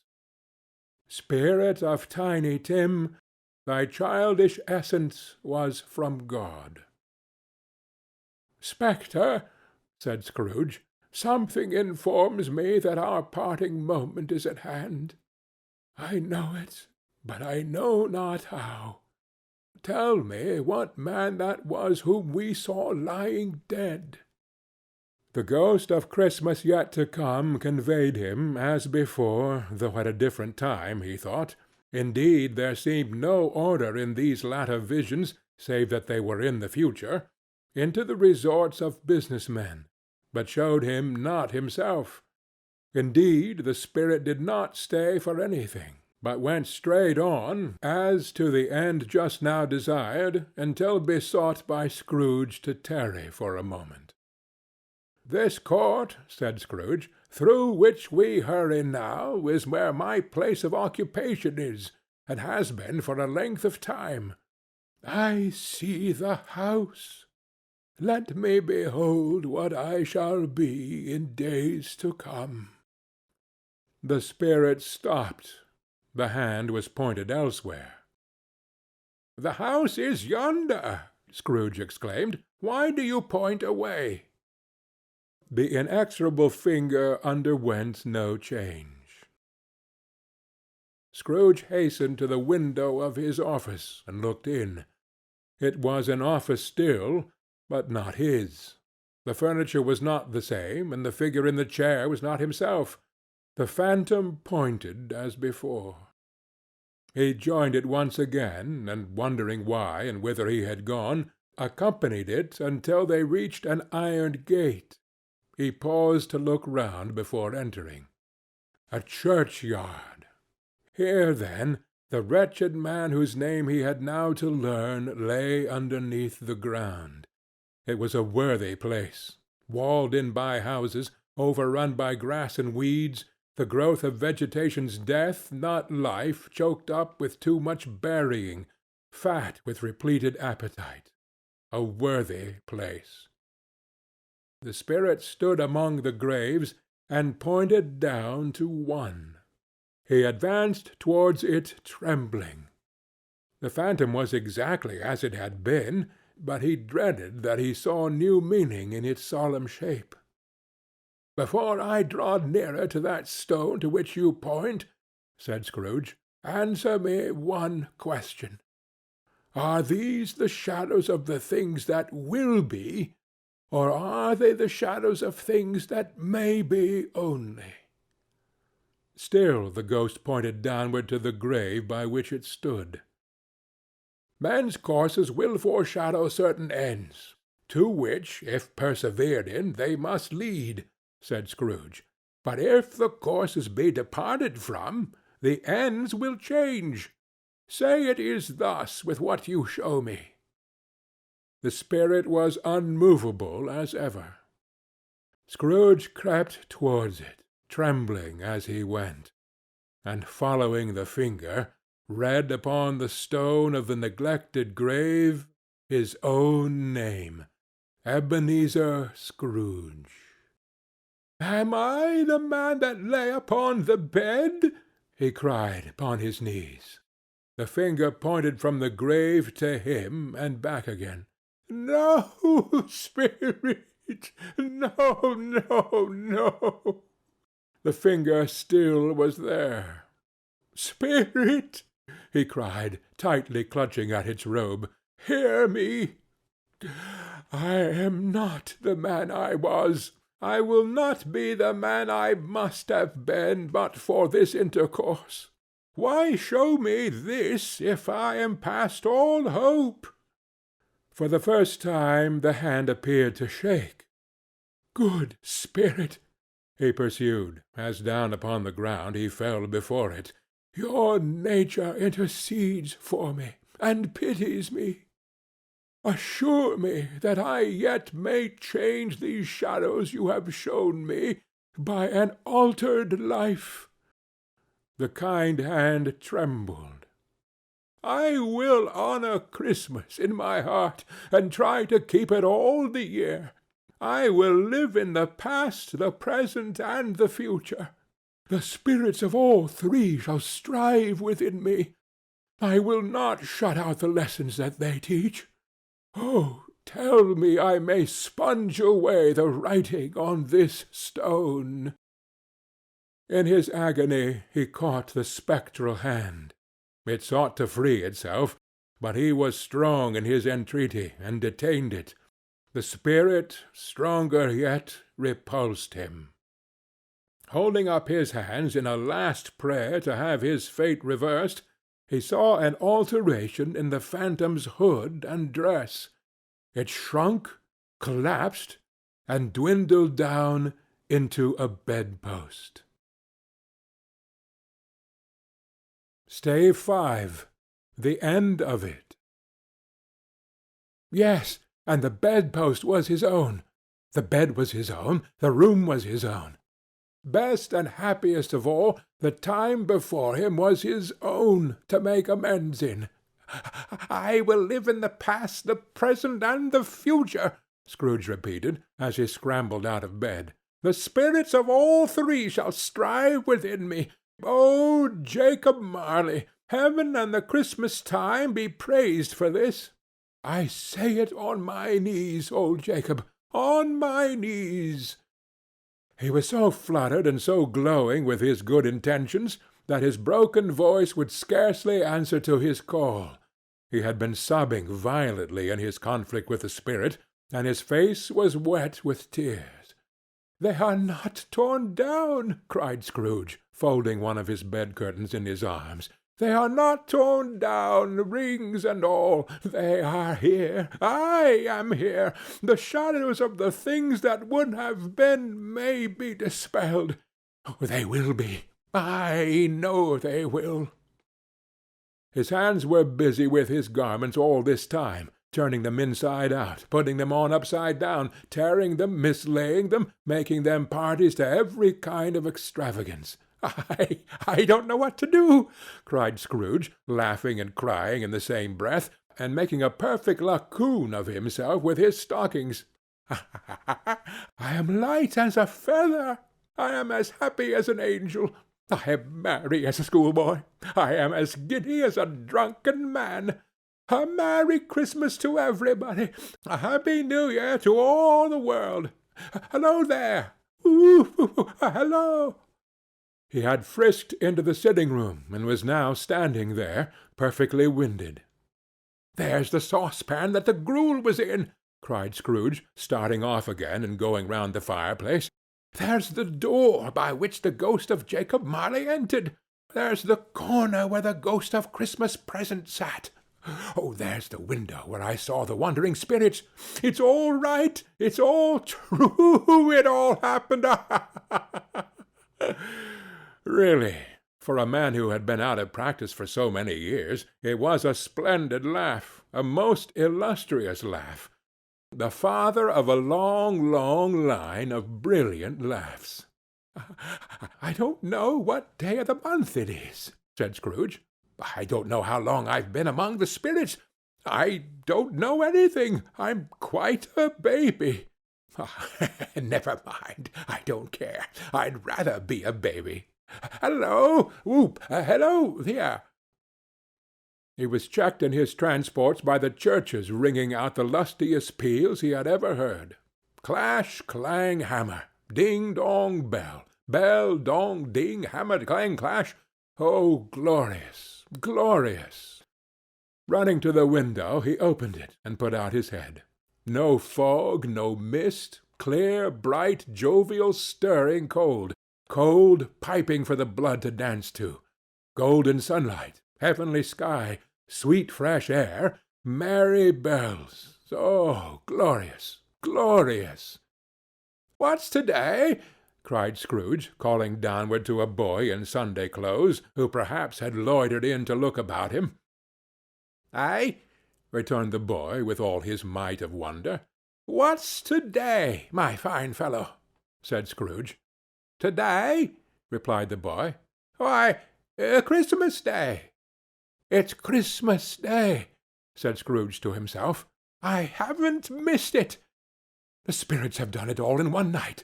Oh, they can do anything they like. Of course they can. Of course they can. Hello, hello, my fine fellow." "Hello," returned the boy. "Do you know the poulterers in the next street but one at the corner?" Scrooge inquired. "I should hope I did," replied the lad. "Ah, an intelligent boy," said Scrooge. "A remarkable boy. Do you know whether they've sold the prize turkey that was hanging up there? Not the little prize turkey, the big one." "What?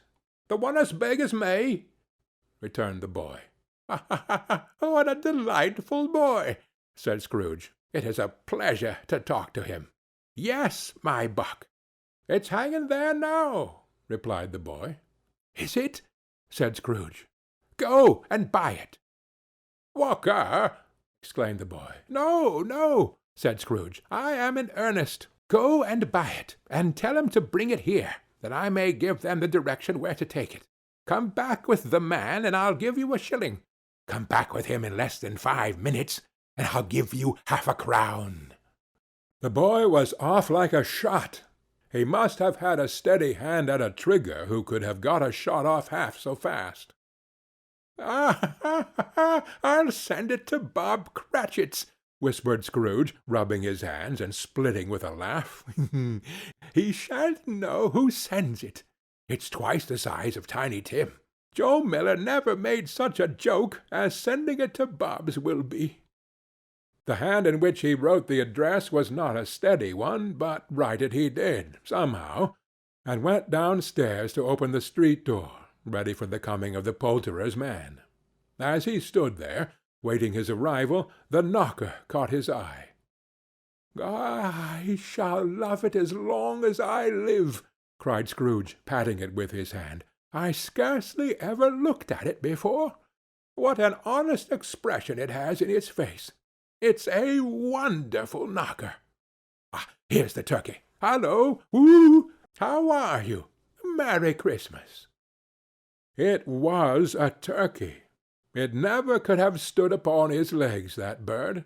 He would have snapped them off short in a minute, like sticks of sealing wax. "It's impossible to carry that to Camden Town," said Scrooge. You must have a cab." The chuckle with which he said this, and the chuckle with which he paid for the turkey, and the chuckle with which he paid for the cab, and the chuckle with which he recompensed the boy, were only to be exceeded by the chuckle with which he sat down breathless in his chair again, and chuckled till he cried. Shaving was not an easy task, for his hand continued to shake very much, and shaving requires attention, even when you don't dance while you're at it. But if he had cut the end of his nose off, he would have put a piece of sticking plaster over it, and been quite satisfied. He dressed himself all in his best, and at last got out into the streets. The people were by this time pouring forth, as he had seen them with the Ghost of Christmas Present, and walking with his hands behind him, Scrooge regarded every one with a delighted smile. He looked so irresistibly pleasant, in a word, that 3 or 4 good-humored fellows said, "Good morning, sir. A Merry Christmas to you." And Scrooge said often afterwards that of all the blithe sounds he had ever heard, those were the blithest in his ears. He had not gone far, when coming on towards him he beheld the portly gentleman who had walked into his counting-house the day before, and said, "Scrooge and Marley's, I believe." It sent a pang across his heart to think how this old gentleman would look upon him when they met, but he knew what path lay straight before him, and he took it. "My dear sir," said Scrooge, quickening his pace, and taking the old gentleman by both his hands, "how do you do? I hope you succeeded yesterday. It was very kind of you. A Merry Christmas to you, sir." "Mr. Scrooge?" "Yes," said Scrooge, "that is my name, and I fear it may not be pleasant to you. Allow me to ask your pardon. And will you have the goodness—" Here Scrooge whispered in his ear. "Lord bless me!" cried the gentleman, as if his breath were taken away.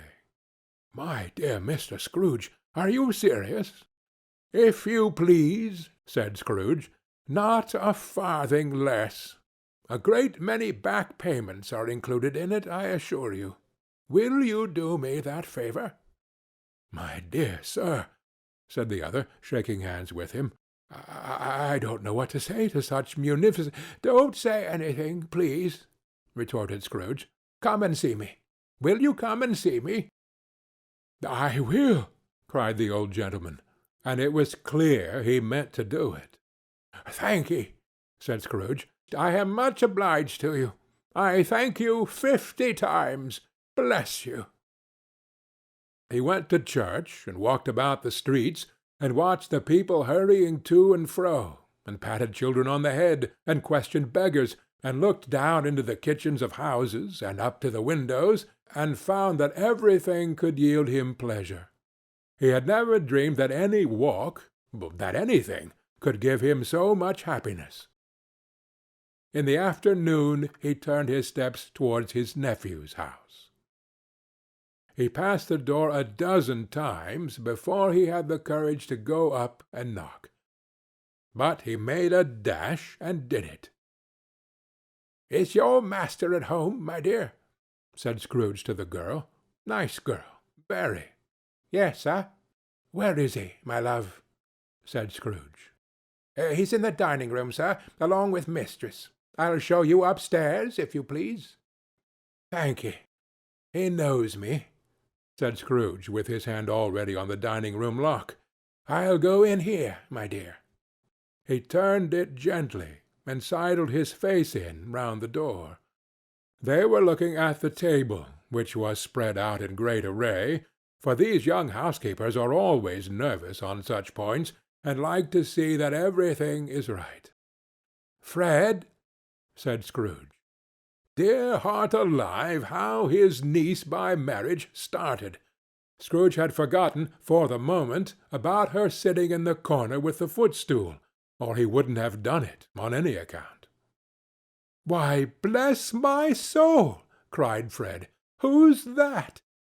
"It is I, your Uncle Scrooge. I have come to dinner.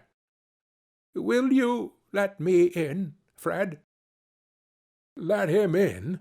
It is a mercy he didn't shake his arm off. He was at home in 5 minutes. Nothing could be heartier.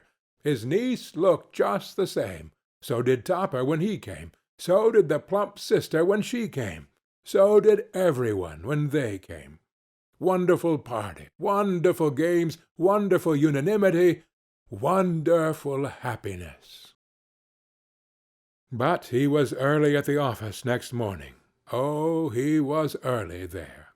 If he could only be there first, and catch Bob Cratchit coming in late, that was the thing he had set his heart upon. And he did it. Yes, he did. The clock struck 9. No Bob. 1/4 past. No Bob. He was full 18 minutes and a half behind his time. Scrooge sat with his door wide open, that he might see him come into the tank. His hat was off before he opened the door, his comforter too. He was on his stool in a jiffy, driving away with his pen, as if he were trying to overtake 9 o'clock. "Hallo!" growled Scrooge in his accustomed voice, as near as he could feign it. "What do you mean by coming here at this time of day?" "I am very sorry, sir," said Bob. "I am behind my time." "You are?" repeated Scrooge. "Yes, I think you are. Step this way, sir, if you please." "It's only once a year, sir," pleaded Bob, appearing from the tank. "It shall not be repeated. I was making rather merry yesterday, sir." "Now, I'll tell you what, my friend," said Scrooge. "I am not going to stand this sort of thing any longer. And therefore," he continued, leaping from his stool and giving Bob such a dig in the waistcoat that he staggered back into the tank again, "and therefore I am going to raise your salary." Bob trembled, and got a little nearer to the ruler. He had a momentary idea of knocking Scrooge down with it, holding him, and calling to the people in the court for help and a strait waistcoat. "A Merry Christmas, Bob," said Scrooge, with an earnestness that could not be mistaken, as he clapped him on the back. "And a merrier Christmas, Bob, my good fellow, than I have given you for many a year. I'll raise your salary, and endeavor to assist your struggling family. And we will discuss your affairs this very afternoon over a Christmas bowl of smoking bishop, Bob. Make up the fires, and buy another coal scuttle before you dot another I, Bob Cratchit." Scrooge was better than his word. He did it all, and infinitely more, and to Tiny Tim, who did not die, he was a second father. He became as good a friend, as good a master, and as good a man as the good old city knew, or any other good old city, town, or borough in the good old world. Some people laughed to see the alteration in him, but he let them laugh and little heeded them, for he was wise enough to know that nothing ever happened on this globe for good at which some people did not have their fill of laughter in the outset, and knowing that such as these would be blind anyway, he thought it quite as well that they should wrinkle up their eyes in grins as have the malady in less attractive forms. His own heart laughed, and that was quite enough for him.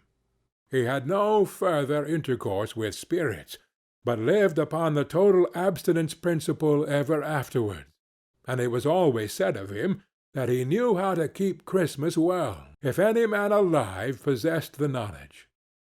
May that truly be said of us, and all of us. And so, as Tiny Tim observed, God bless us, every one.